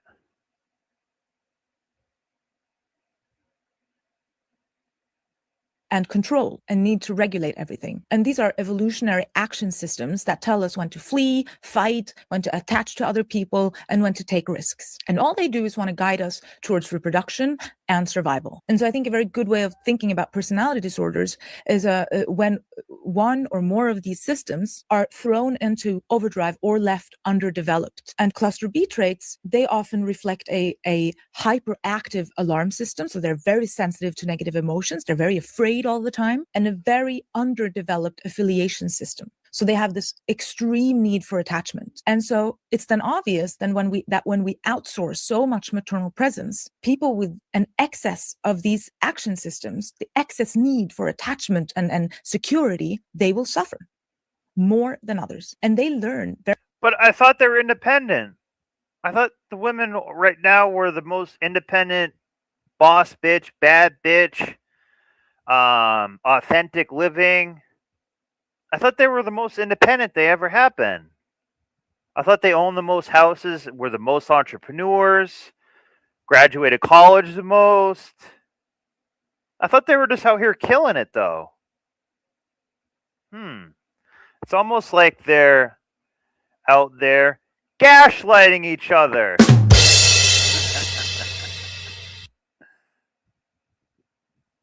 Very early in childhood, that only through extreme emotional displays will I get what I need to be like the stream, hype the stream, calm. And then the next question is, when does this become a pathology? So over time, these maladaptive patterns will lead to them not being able to lead a normal life. And that is by definition a psychiatric pathology. You can imagine how vulnerable this diagnosis is to the bias of the observer. You know, for example, what are we to take as markers of impulsivity? For example, markers of... What are we... So we already know that. Piercings, tattoos, dyed hair, dressing like a hoe, acting like a hoe, no class, no decorum. Credit card debt, vapid consumerism, lack of traditional values of cooking, cleaning, knowing how to do anything like that. We know what they are. An inability to think long term, right? It used to be that tattoos would be that, or piercing your nose. If you go on TikTok, you know, all of these girls have pierced nose. Nose ring. I can't believe I left that one out. The big ass stupid glasses that they always have. Probably wearing, you know, yoga pants. You know, they're at so the way they work out, they're at the gym basically flossing their clam with a cable machine and filming themselves. Short hair to get back at men, yeah. Well, the short hair is usually when they don't like their mother. For some reason, I've read that from like the CIA thing. It's saying like short hair is usually when they don't like their mother, but it doesn't help with men, and it definitely, you know, makes them seem like a lesbian. Again, if you see the butterfly tattoos or something, you know that they're just completely cooked. And to me, I will take that as a marker of you not being able to think. Also, like, they won't shave their armpits, you know, things like that. Long term, but others won't. And today, these things are so normalized that we no longer see them as clinically relevant at all. And, you know, a lot of therapists themselves have tattoos everywhere. And this is problematic because they serve the same psychological function. You know, a tattoo is a way of coping with emotional pain in a physical way. It distracts from emotional pain. That's why they cut themselves. That's why, you know, they put their fingers down their throats to throw up their food. That's, you know, that's why we have the self-harm element of the disorder. It comes from a place of not being able not being able. I think it's a disorder. To know what to do with your emotional pain, so you turn to physical pain. But if you are so ideologically biased that you refuse to... Hang on a second. Yeah, you can put links in the chat, man. Yeah. I also have... Let me put my Discord in here, too. If you guys... You know, the Discord has some cool stuff. And I have a thing in the Discord that You can send me things like live on the fly too. And you guys, I just want more people to join the Discord anyways. We don't just do like cat memes there. I have a bunch of books and things like that.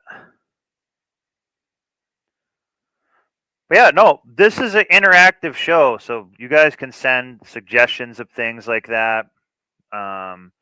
You know, I do like that we're being like, I'm going to swear and stuff like that, but if we can keep the language coded as much as possible, that helps me. See piercings and tattoos and other forms of, or taking lesbian dance theory as a degree, and if you refuse to see that as a dysfunctional long-term planning, you know, of course a lot of women are going to go undiagnosed. So that's one element. Yeah. But who are the modern therapists who are overlooking this and not taking it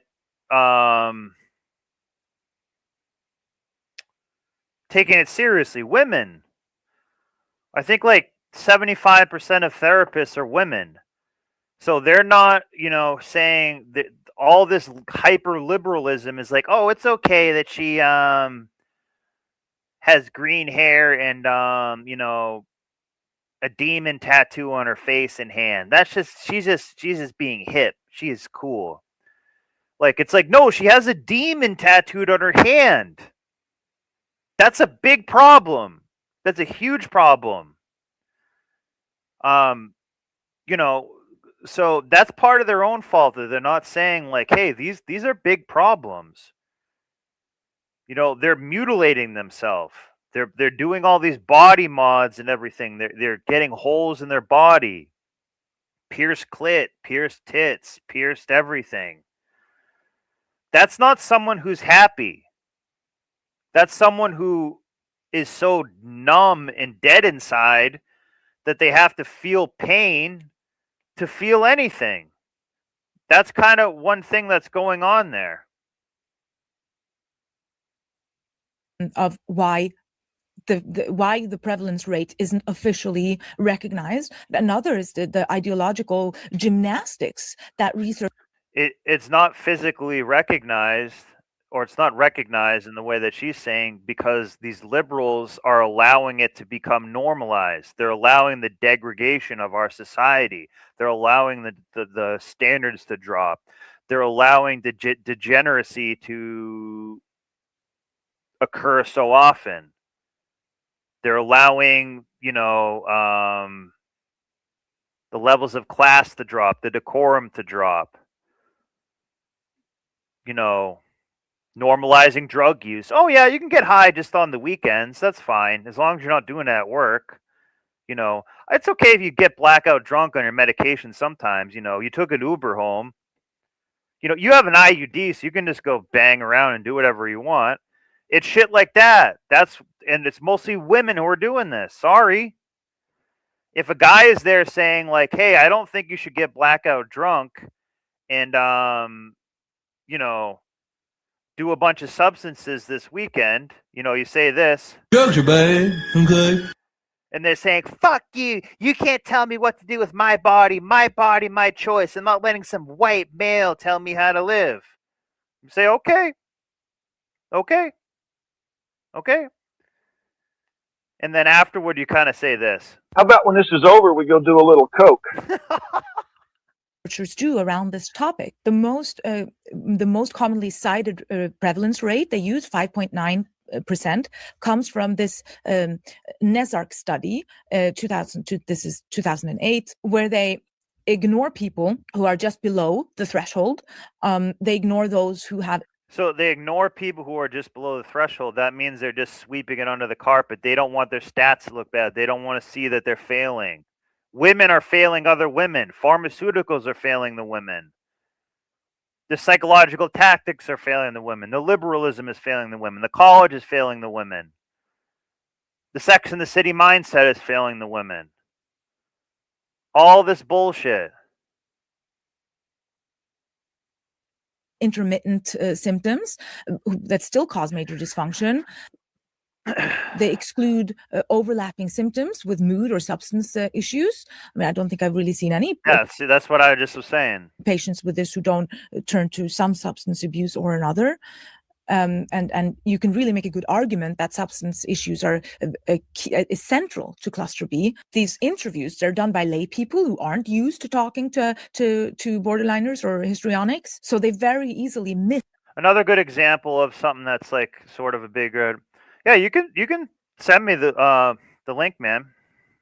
I think I can just go to the regular YouTube thing and look at it. But another thing too is festivals. Oh, I'm going to the summer festival. What are you gonna do there? You're gonna do drugs the entire time and bang dudes in like a tent as you listen to garbage ass music for like 20 hours a day. They're not psychologically ready for that. They're not going to be able to do that. That's a problem. That messes them up. You know, and then what ultimately happens at the end of all the hoeing, everything like that, you know, somehow they find Jesus. That's what happens. And we see it time and time again, and then they say they're reborn again. They're like reborn as some type of virgin. And they start getting into this shit. I haven't been doing any drugs or touching myself anymore. I'm and all this Christian rock bullshit.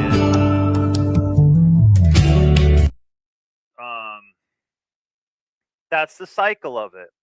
And that's mostly to secure a simp guy after they, you know, are on the downward fall.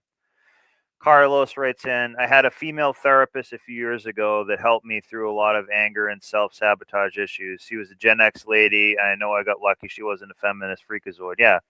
Women can be good at therapy and everything like that. But, you know, she was able to give you like objective actions to take and real feedback. You also wanted to make a change too, Carlos. A lot of females a lot of these women that we're talking about that go to these things, they just go to it to say like, I'm going to therapy. I'm doing the best I can. Like, it's okay if I smoke crack this weekend because I'm in therapy. I'm working it out. I'm doing the work. It's like, well, what are you really actually doing? You're just going and like, you're not really like making any concrete changes and stuff like that. So females are kind of good, you know, empathizers, and they like, I think as a cop, like the best thing female cops are used for is not a lot, but they are pretty good at like conflict de-escalation and stuff like that. So it's a good point, Carlos. And again too, part of this is a little bit more generational. You know, old school, you know, like your grandma, maybe your mom or something like that, who's not into all the social media and all that. They're going to give you a little bit more of traditional advice, a little bit more of like conservative advice, and that's usually kind of better in what you need to hear than you know, just gassing you up. Nuance, or they don't know how to recognize the patterns, and worst of all, they rely on lifetime recall of these people who are known for their lack of insights. We do have other studies which actually show a rise in these traits. The research of Jean Twenge, which I've talked about a lot here on the show, she reports rising narcissism among college students. And here's another study which found measurable rise in certain traits over just 5 years, particularly among female students. Now, they choose to focus only on self-harm and alcohol abuse, and they specifically leave out common behavioral markers like tattoos, piercings, and impulsivity. So this shows how easily psychiatric criteria bend with culture. So this last study shows two. Yeah, the tattooing is really big. I should maybe do a show on the tattooing. I don't have tattoos. I don't care if really people get tattoos, but like, you know, it is a serious thing. that we're kind of overlooking as a society. I mean, you're marking your flesh. You're kind of desecrating your flesh. If your body's a temple, why are you going to graffiti it? You know, if you have a Ferrari or a beautiful Porsche, why are you going to put like a bumper sticker that says coexist on it or some bullshit? So, you know, I guess they can be tastefully done. You know, I'm not telling anyone how to live. I think they can be a cool way to express yourself, but you know, I think they're more of a masculine thing than a feminine thing. And a lot of the women that get the tattoos, they want the image of like, I'm an artist. I go against the grain. I'm cool. But it's like, well, you don't make any art. So you're not actually an artist. You're not a creator. You're not an artist. Okay. You have to actually create art and live art to be an artist. So stop pretending you're an artist because you went to a paint night once and got drunk and painted some like bullshit. You're not actually an artist.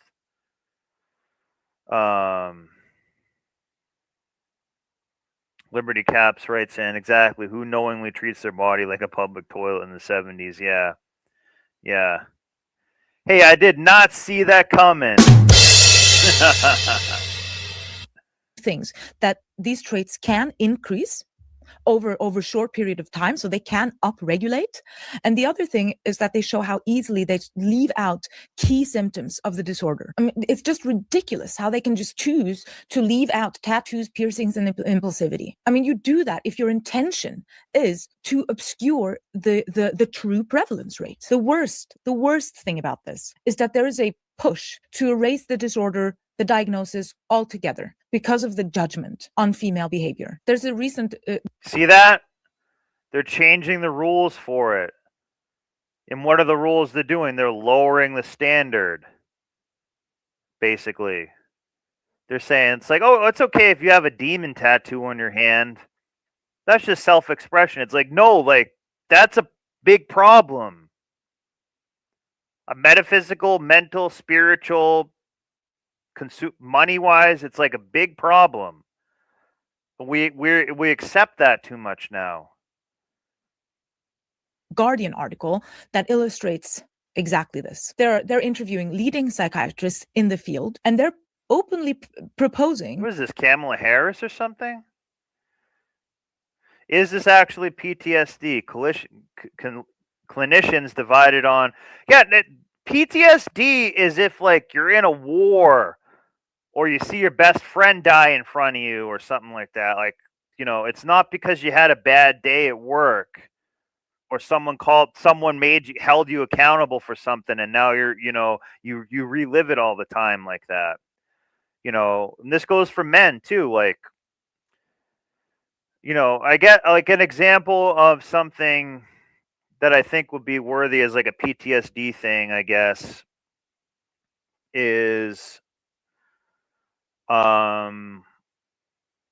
we'll take a combat and war thing out of it because that's a very extreme environment that not a lot of us are in.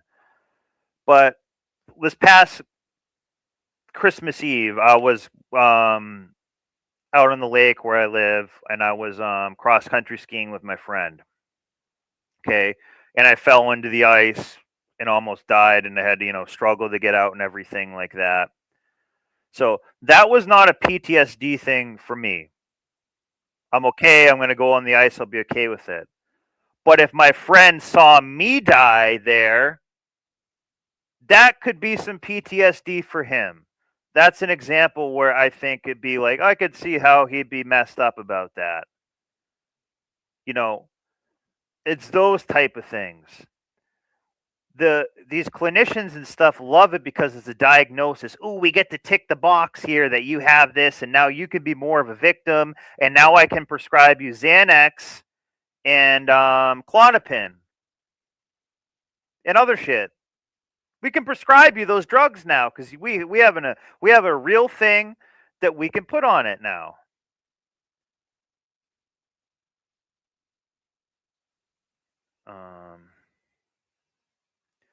So a Nike tattoo on a lady back is snow is out. Yeah, just do it. Yeah, just hit it. The woman with the most tattoos that I know is also a cutter. Even has tattoos of a cartoon character. Yeah, it's crazy. Yeah, it's mutilating yourself. You're numb and you want to feel pain, and you want to show people that you like scarring yourself like that. It's not a good thing, guys. Libby writes in, Len, men, let's make this really easy. Never cohabitate, never impregnate. That's MGTOW 101.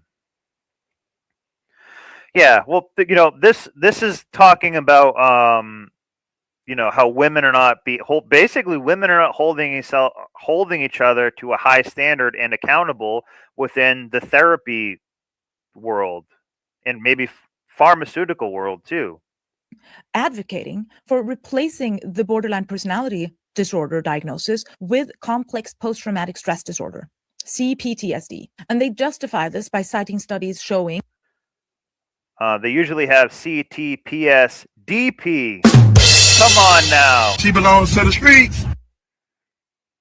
That borderline is associated with childhood abuse and neglect more than any other personality disorder. Fine. They say the rate of child abuse in these disorders range from 30 to 90%, but they refuse to address this gap. It's a pretty big difference between 30 and 90%, and they just gloss over that completely. They show that there's an analysis of 97 studies where 71.1% of those diagnosed report at least one traumatic childhood event. But these are self-reports.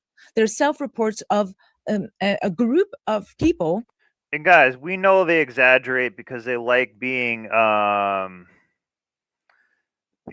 we know they like to be, they like to be the victim because it's like, oh, well, we can't hold you to as high of a level of responsibility and whatnot because you had something happen to you, so we can't count on you as much. So it's baked into the cake. That's what they're trying to do a little bit like that. And guys, sometimes they're trying to garner sympathy just for the attention and the emotion that they get from it. Like a lot of the things that she's talking about, which is not really like a psychological thing, it's more of a metaphysical thing. It's just being an energy vampire. Attention is energy. And they need to grab it where they can. They need it.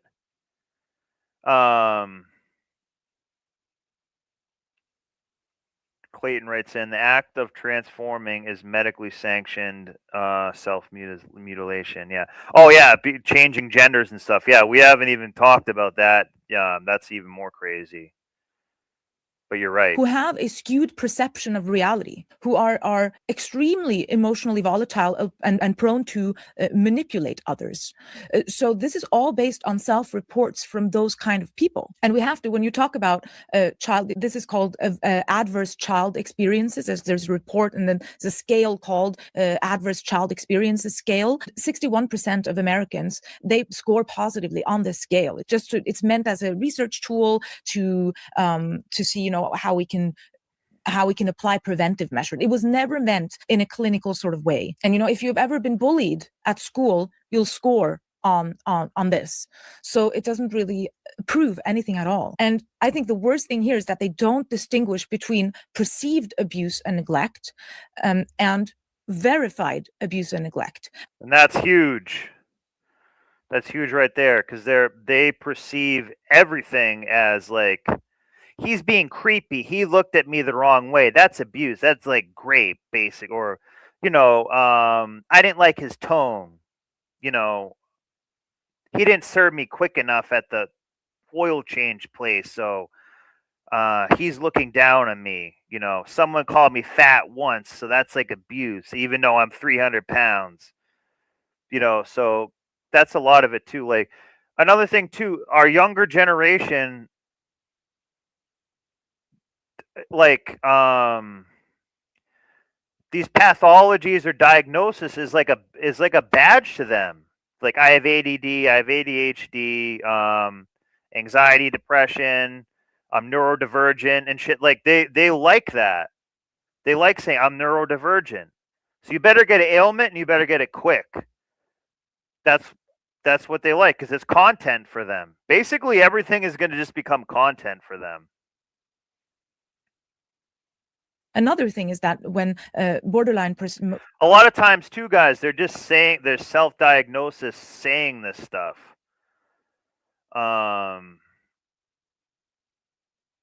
You know, yeah, this lady's really good, Liberty. I'm going to be covering her again on the show, and she's pretty hot too.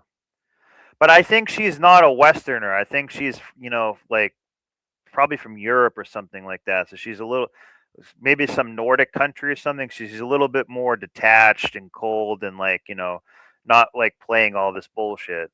When borderline women say, when they say I've been abused, what they largely mean is Because I didn't get my way, so I have to try to lie about it and use this to mess with people. Abuse. Many things can qualify as psychological abuse. Normal discipline can qualify as psychological abuse if it's told in a certain way. And it's very comfortable. It's very palatable to say that they have a trauma.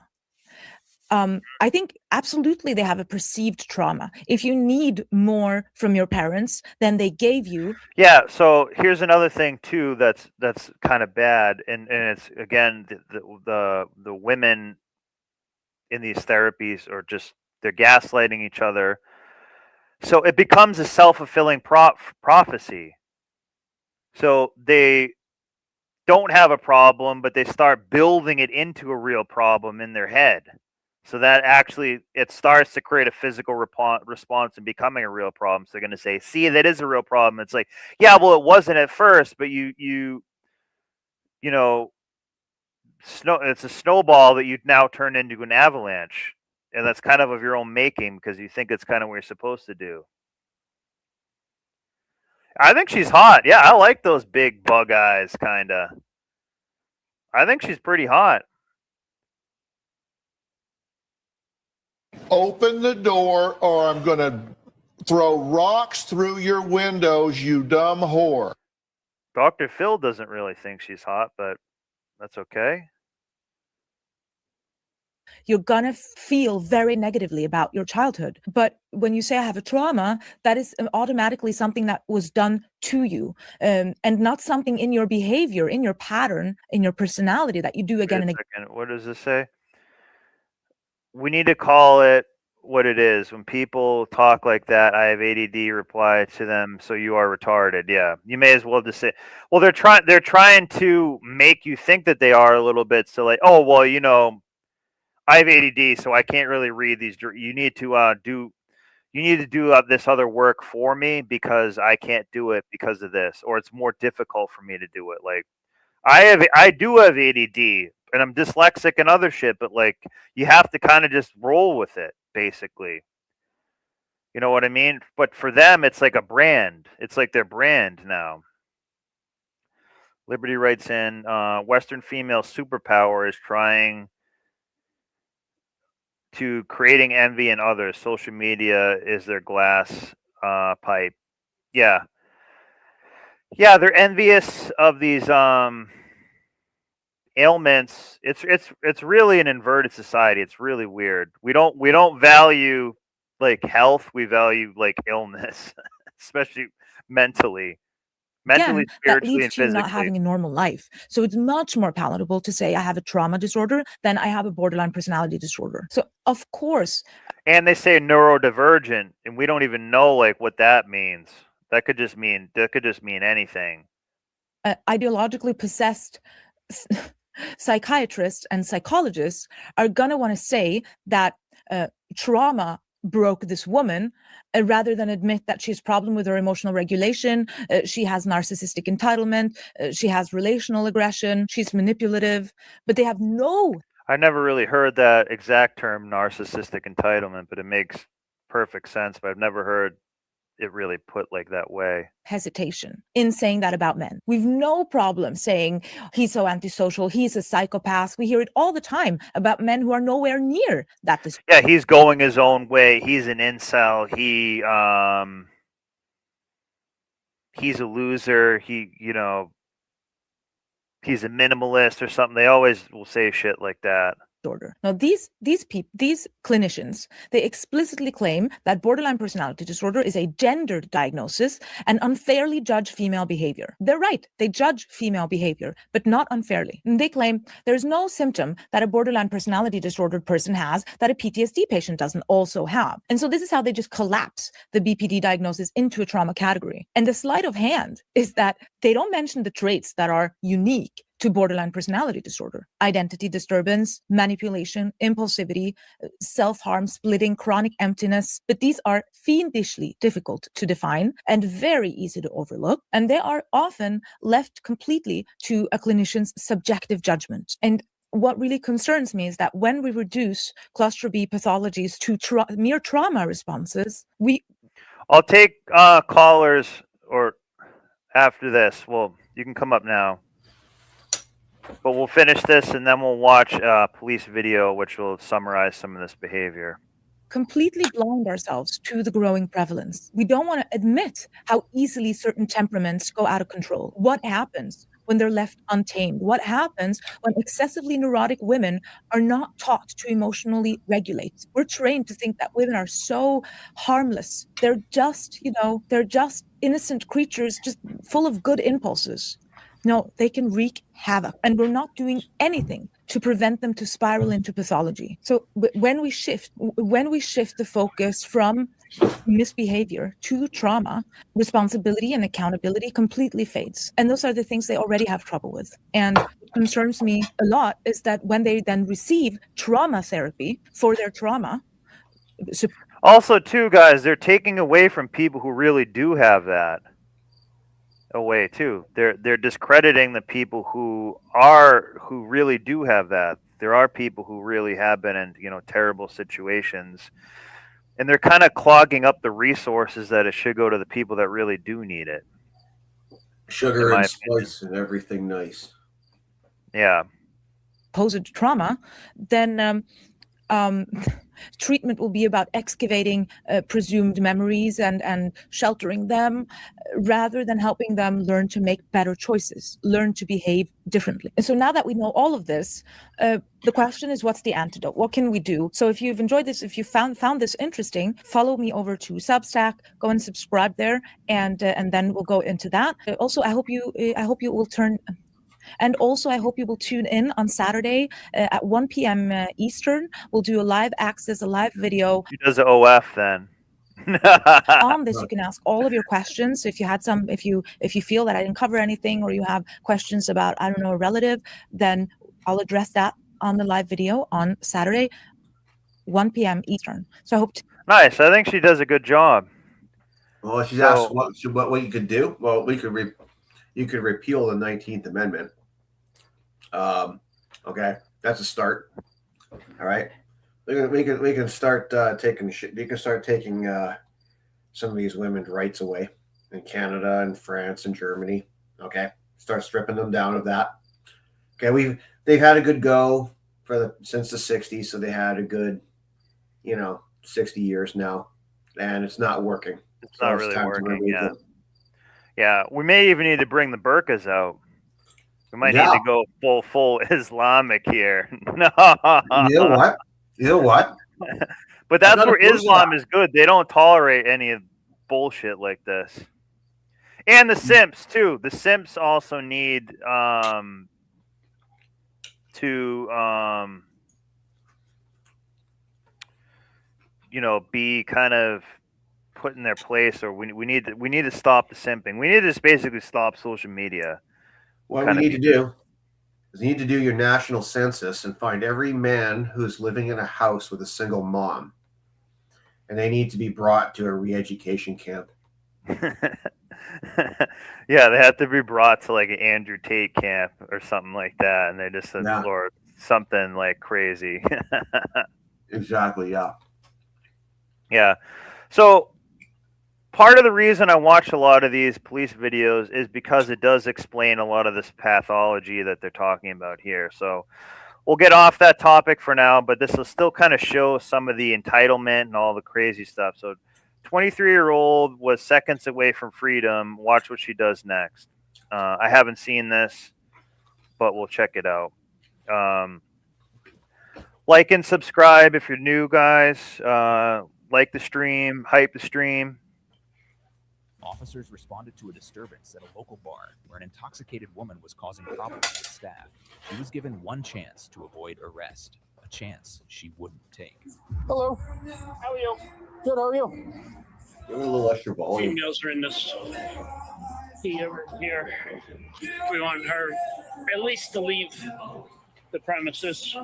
Do you want them trespassed or no? Yeah, the caning. The caning is I forgot about that. Caning. Caning is the answer to a whole bunch of stuff. That woman on the airplane who wasn't doing good. Get her off the airplane and cane her right in the middle of the airport so everyone sees it. Hey, if you want to mess up the flight for everybody, you get caned here. The caning would actually be really good. I forgot all about that. And it's for men, women, everybody. Everybody can get the cane out. Till it happens to you. Yeah, but it's if I want it to happen to someone else, it's got to be able to happen to me too. It's the only way it's fair. I don't think trespass is necessary. She's just intoxicated and. Okay. Did they? She just belligerent. Okay. Running her mouth, saying everything, and just went and sat in the car. Okay. I just called in, played numbers. Okay, I'll just have them log it just in case. Yeah. If they would stop talking. I'll have a chat with them real quick. Nothing physical happened, just all verbal between y'all. No, she was. We had to hold her back a couple times. Yeah, she wished. Hey, just wait right there. You need to stay in your car. Get in your car. Yeah, so that term narcissistic entitlement, I haven't actually heard it phrased like that, but I guarantee we'll probably see that right here. In your car. Close the door. Roll your window down. I don't have a my car keys. Where are your car keys? I don't know. Doesn't have her effing car keys. I don't effing know. That's another thing, too, where I'm talking about the class and decorum. They swear like a trucker or a sailor. Swearing is more for, like, guys. You know what I mean? It's not ladylike, and they don't have... She's using effing as, like, a comma because she doesn't know what else to say. Another thing, too, is, like, they're going to say bro. Oh, I hate that. If they say bro, that is probably a mental ailment of some... That's kind of like a retardation or something like... If they say bro, their IQ is below 100, basically. It just automatically goes... Even if it was that, it's going down to that. Male or female, I don't care how old you are, you're saying bro, that's what it is now. If you have 15% or less melanin in your skin and you use the word bro, okay, and then I'm going to say bring back caning. Yeah, caning is really the answer to everything. Oh. Okay, have you been drinking tonight? Yeah, damn Okay. well. Like one glass and suddenly... Like one effing glass, but you're on 3 medications. So that's like 4 drinks.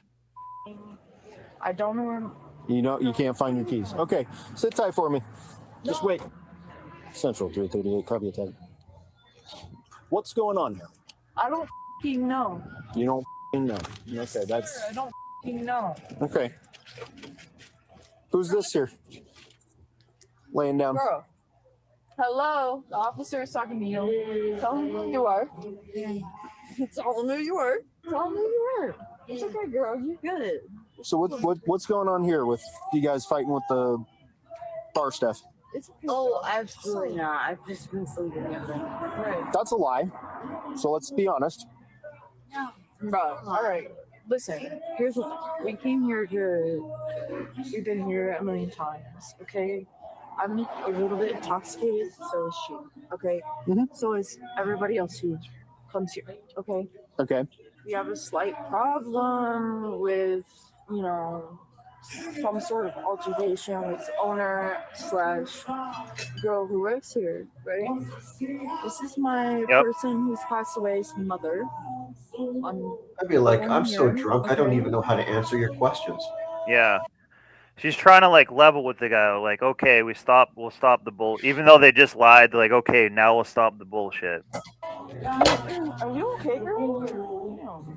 Everybody gets up in there, and that shit is just super abnormal. I don't think I'm 23 years old. She's like 44. I don't think that for us, to be drinking Arm full of tattoos here. is a problem. Oh, is there a butterfly It's not on a that? problem. Did I just see a butterfly? It's a problem if you. I think I watched some of this a little bit earlier, and she does have like 3 or 4 butterfly tattoos on her. Well, just on one arm, so she might have more, but there'd be a better view of it. So that's another thing.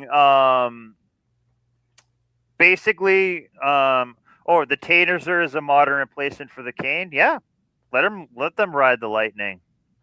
Give them a jolt of reality.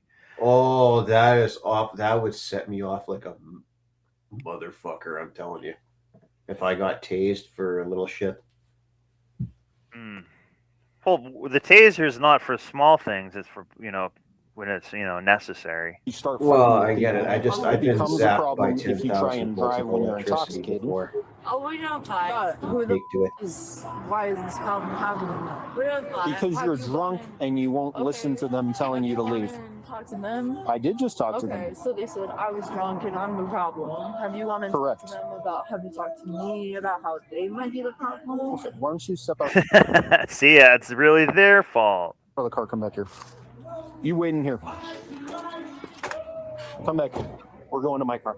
This young lady and her friend are extremely intoxicated and wanted to fight with the bar here. She got into her car, was trying to leave, but cannot find her keys. But were you willing to? Yeah, even if you don't have your keys, you can still get like a DUI for stuff like this. If it's the right cop and everything. I know you can't get a DUI in Canada. If you don't have the ability to start the ignition, no matter how intoxicated you are, that's fair game.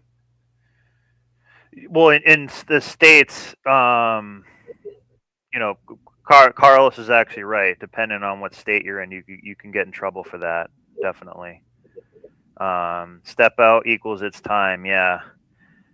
He hates the kid gloves the officer is using. If this is a guy, I'd be like, get on the ground already. You're drunk. Like, he would also be trespassed. So like, yeah, she doesn't need to be trespassed. It's a woman. Perform field sobriety. Run. If you Are you not, joking? You perform half that on half these people. They're all It's a intoxicated. yes or no question, ma'am. I'm not driving do my not, car, we bro. will have to make a determination based on your current state. Okay, so then what? Who drives my car? What happens to my car? I understand I can't drive my car. No. And if she was trying to drive her car, she just lost her keys because she's a dumbass. That's not getting towed. It's a yes or no question. Will you perform SFEs? Sure. You will. Sure. Fantastic. Yes. Perfect. Yes, I will. Wait right here. Okay. Can you hear my instructions here, or do we need to go somewhere where it's not as loud? Yeah. You can hear? Okay. Oh, she's starting to get scared now. She's kind of like elf looking. Are you sick or injured? Are you taking any medications currently? No, sir. Are you taking any medications? Please, she's taking a whole bunch of medications. I know that she is. Gotcha, babe. Okay. I know that she's taking a whole bunch of meds. She's taking some from a street pharmacist too, I bet. A little bit of God damn it, I can't find it now. Whatever.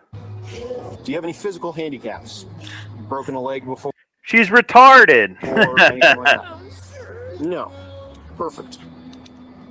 Is there anything else that would make it hard for you to complete this any of the tests? I think this. Cocaine is a hell of a drug. Sir. Okay. Butterfly, see this? 3 butterflies right here. Cooked. And guys, I'm starting to think a hand tattoo is the worst tattoo a woman could have. Besides like a face tattoo. Hand tattoos don't look good, and it's like really bad. It's really bad. I was gonna say she looks like a Who from Whoville. I think you mean Whoreville. She belongs to the streets. Gonna be on my driving record. This test? No. Okay. So this is just. On a perfect driving record. I So- don't want Here's the deal, right? This test shows me whether or not you are good to drive, right? Because clearly you've had some drinks. Yes, sir. Right? You even admitted it. Yes, sir. I want to make sure you are okay to drive before I tell you, get your butt out of here. Yes, sir. Okay? You doing? See, look at how her hands are. I'm just an innocent little girl. They should give her one of those like giant like lollipops that like you know what I mean, those like red and white lollipops. She's like, I'm just an innocent little girl. I haven't done anything wrong. When really in reality it's like this, like Hi, I'm Chucky, and I'm your friend to the end. These exercises helps me feel comfortable letting you do that. Because the way you're acting over here when I first showed up, that's not normal. Are these shoes ugly? What's that? Are these shoes ugly? Your shoes? What?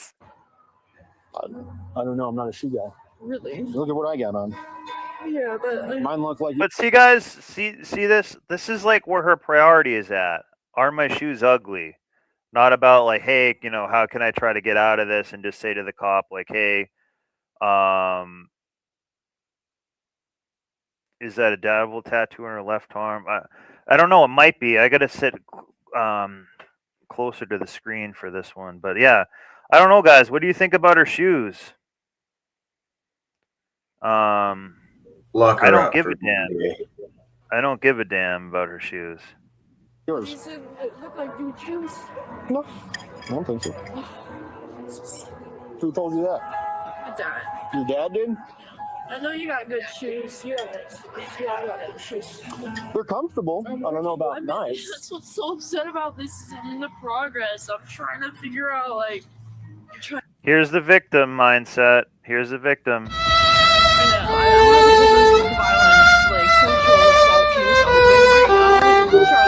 Of course. My goal in life is to kind of be there for people who have been through it. You know what I mean? Victim advocate.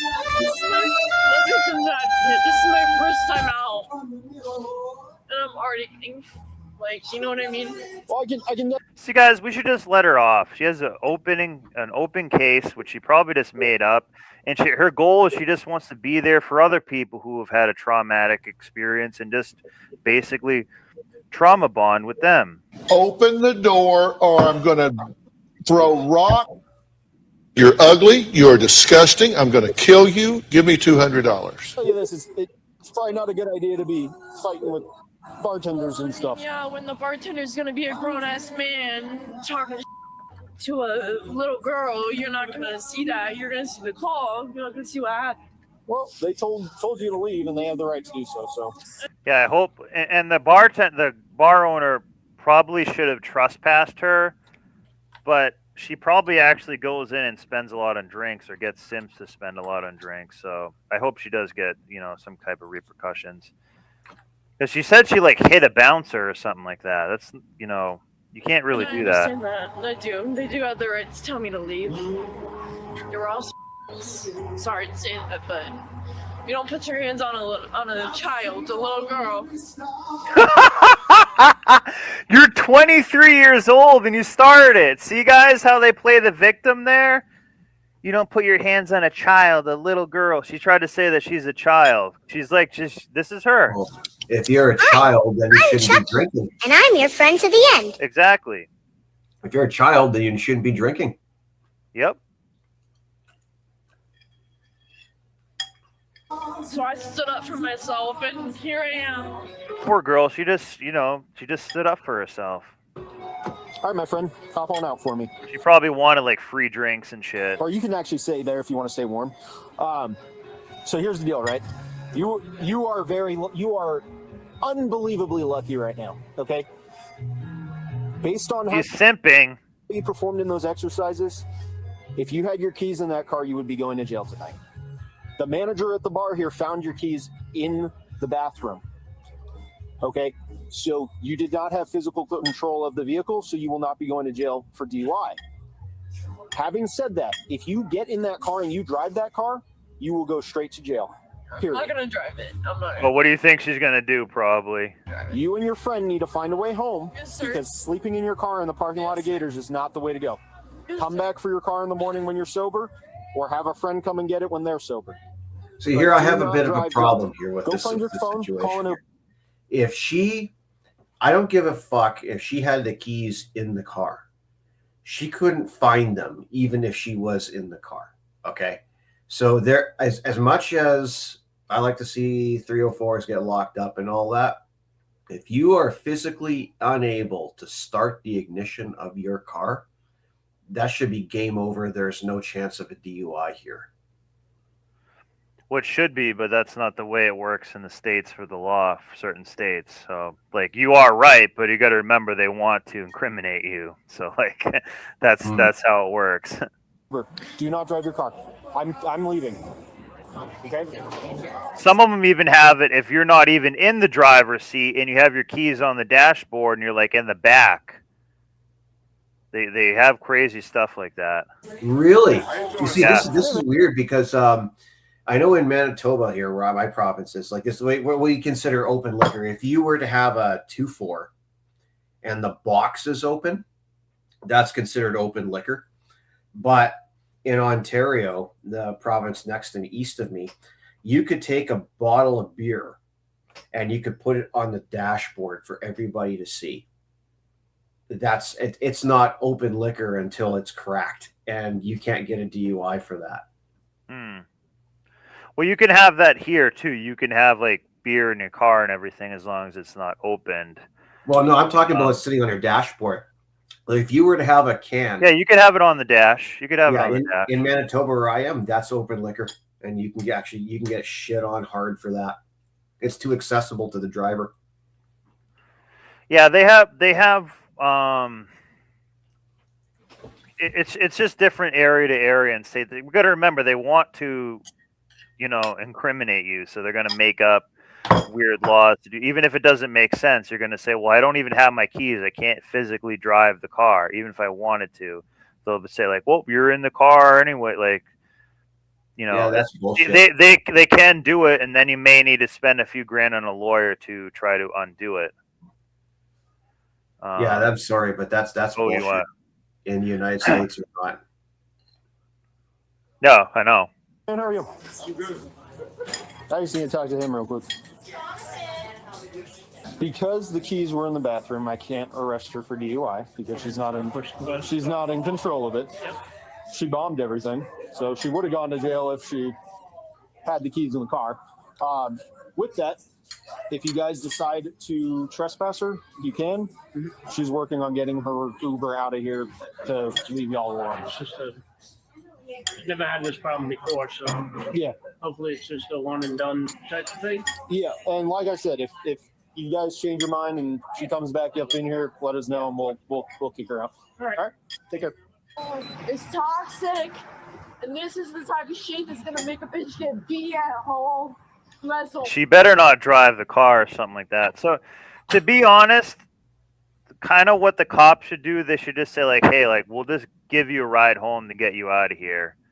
At this point, I almost think a cop should kind of do that because now they're just lingering around there waiting for an Uber or some friend who's probably also drunk to come get them or something like that. Yeah, Liberty puts in Washington State, you can get a DUI if you pass out in the driver's seat, even parked off the street. Yeah, we have weird stuff like that. It doesn't make any sense, but they have weird stuff like that. Yeah. I still can't get over that you could get a DUI on a horse in the United States. In some states, that's pretty wild to me. Yeah. Well, I guess you could like trample over somebody or something like that.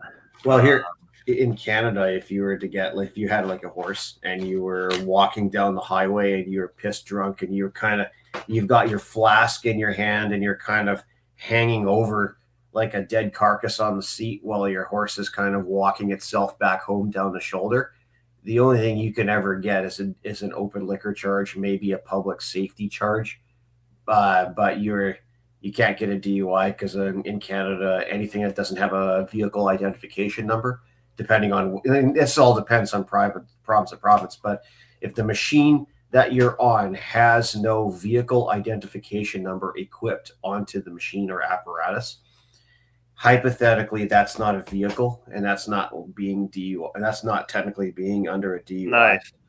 Nice. Yeah, I get what you mean. Time to think says, I had cops try to get me, but I was parked and locked my truck keys inside. I had seen him 1/4 mile down the road. Over an hour, they went repeater brain on asking me, so how did I get there? Me. So we said a taxi. Yeah, they'll mess with you. You know what the you're doing when you're laying. I got one once, but I actually was driving, and I thought I had my keys in my pocket, but it was like a bunch of weed instead. Call someone else to get you home. You have Uber. Oh, telling the cop to shut up and everything. She better not get in and drive this car. Please do this. Please do this. See, you give someone enough rope, they'll hang themselves. Is that enough? You don't even know what the you're doing to civilians. I'm trying to help you. Calling the cop a bitch. Roll the window. No gratitude. She just got off from basically everything. That's kind of why I was saying the cops should have just basically given her a ride home. But they got to remember, cops want to incriminate you. So I kind of think they knew this would happen. So they just were sitting. They probably just waited for her to do that. It's crazy. Yeah, please. She's gonna be this stupid, I think. And I hope, you know what, the the cop might have to break the window right now. He's gonna end up like that would be so awesome if he broke the window, and he's like, God damn it, where's this thing? Does she have the keys?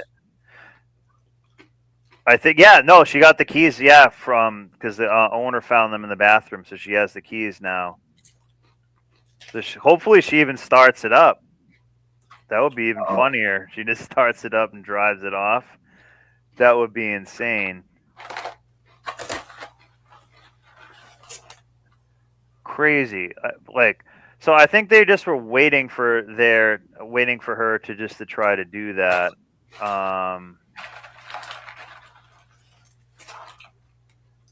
But this is what the cop is going to say. Here, I finally found it. Open the door or I'm going to throw rocks through your windows, you dumb whore. I'll play it one more time now that I found it. The cop's like, he's like this. Open the door or I'm going to throw rocks through your windows, you dumb whore. What? Is someone coming to get you? Is someone coming to No, it should. If this was a man, it should already be past the point. You know, he said if you get in that car, you're going to jail. Now he's like, is someone coming to get you? You know, that's why I'm saying he should have just driven her home, basically, to just say, like, you know what, she's an idiot. For the safety of everybody and saving time, or just bring her home. Get you, because we can't wait here all night. You want? I just asked you. Bruh, I already answered whoever the fuck I don't want to answer to you. You don't even know what the fuck you did. Is someone coming to get you, yes or no? You know what you did, dude. It's a yes or no, Emily. You don't understand. No. No, get the fuck away from my car. So how are you getting out of here? Go the fuck away. How are you getting out of here? Go away. I will See how rude this is, too? call a million other people besides your bitch ass. Go So away. are you going to call someone to come pick you up right now? He's already on the way. Go away. He's already on the way. That's what I was asking. Out of here, yes. Go away from my car. I don't think anyone is on the way. You literally think it's funny. Like, you find joy in that shit, bro. You find joy in that shit. Hey! Oh, she went to back that thing up. Oh, my God. You're ugly. You're disgusting. I'm going to kill you. Give me $200. No. Now you're going to jail. What? Get out. Get out of the car. You're under Why? arrest. Get For out. what? For Nice. What? Get out. Wait, why? I tried to give you an opportunity, and then you did something for what? stupid. You just drove the car. We told you not to drive. Wait. Wait, hold on. We literally told you you weren't going to go to jail because the keys weren't in there. We allowed you to sit in the vehicle in the warmth. Hold on. What is this back here? Some type of like bird. weird bird thing? It's a bird. It doesn't. Yeah, I don't care at this point. She. And that bird goes, caw, caw. She's not gonna. Oh, you know what kind of bird I think that is? I think it's one of these. Chicken, chicken, What are you doing? I'm taking you to jail No, why? because you just drove your car. No, sir, that's not how it goes. That is how it goes, actually. Brent put, it's a swallow. She belongs to the streets. chicken. No. It might be a hawk tua. Give him that hawk too and spit on that thing. I think it's a red-tailed hawk.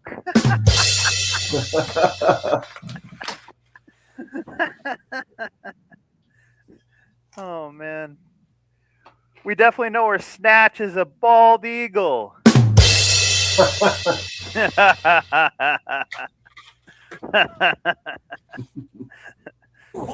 You're given ample opportunity. Seriously, please, God. Like, Jesus Fix Christ. the car. Do you have anything in your pocket? Jailbird Of now. course not. No drugs? No, sir. Hey, even if It's a jailbird. No, that's a good one too, Liberty Cow. you bring weed in, No, go ahead. I've never. it's a felony. Go ahead. She has weed in her pocket too. Nothing in here? No, sir. I've never had anything. Sir, this is not. Sir, I have a child. Okay.